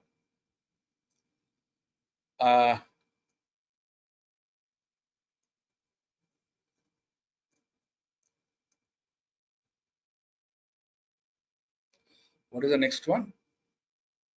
I will also share that with you. The T codes, there is no problem.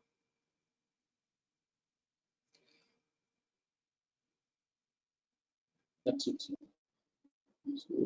Any other 177? So if you are in SAP ABAP, sorry, if you are in if you are in S4HANA, go for FD 10N. For customer, for handle FD FK 10N. If you want to have, if you normal, F.23 and F.42. If you are on, if you want only the master data T codes are. I mean, I'm not given it in this. I will give it to you separately.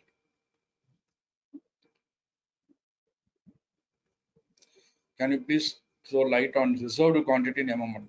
So, okay, reserved quantity is where there are two types of things. The reserved quantities are. One is you can reserve a material against a particular purchase, particular production activity, production order, depending on what type of manufacturing facility you are having, what is the type of material is. So, if it's a reserved quantity, that will not be part of your material requirement list actually. So, when you have to do a PR, for example, I gave an example of 10 numbers PR. 5 numbers have been already reserved, only 5 will be there. Then it will order for another 5 because you have a reserve quantity there. The reserve quantity is nothing but identified for future use, a specific purpose to which it has been reserved for. Nothing else. Unless I'm not able to get your question, possibly. So any other question? Those were the compulsions and rest were common questions that was already addressed. That's it. Thank you. Chairman, over to you, sir. Thank you very much, sir. Thank you. Marathon session. Chairman, we want to remark? No, sir. You can conclude. Yes. So we have come to the end of the day's program. First day of the 2 days refresher course on information technology and the auditing practices through the technology. And thank you very much, Narasimhan sir, for your time and dedication. Definitely, it is a very big task to talk on this topic for a long period of 3 hours and also addressing all the queries. So thank you all on behalf of the delegates and also on behalf of SIRC for your time and specialization. Your services are always welcome to the SIRC and your dedication also, sir. Thank you once again. And I thank the delegates also who are almost 250 plus throughout the session.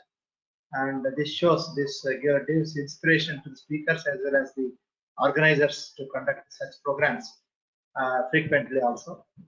So even though the topics are so different, there is continuous supply from the support from the delegates also.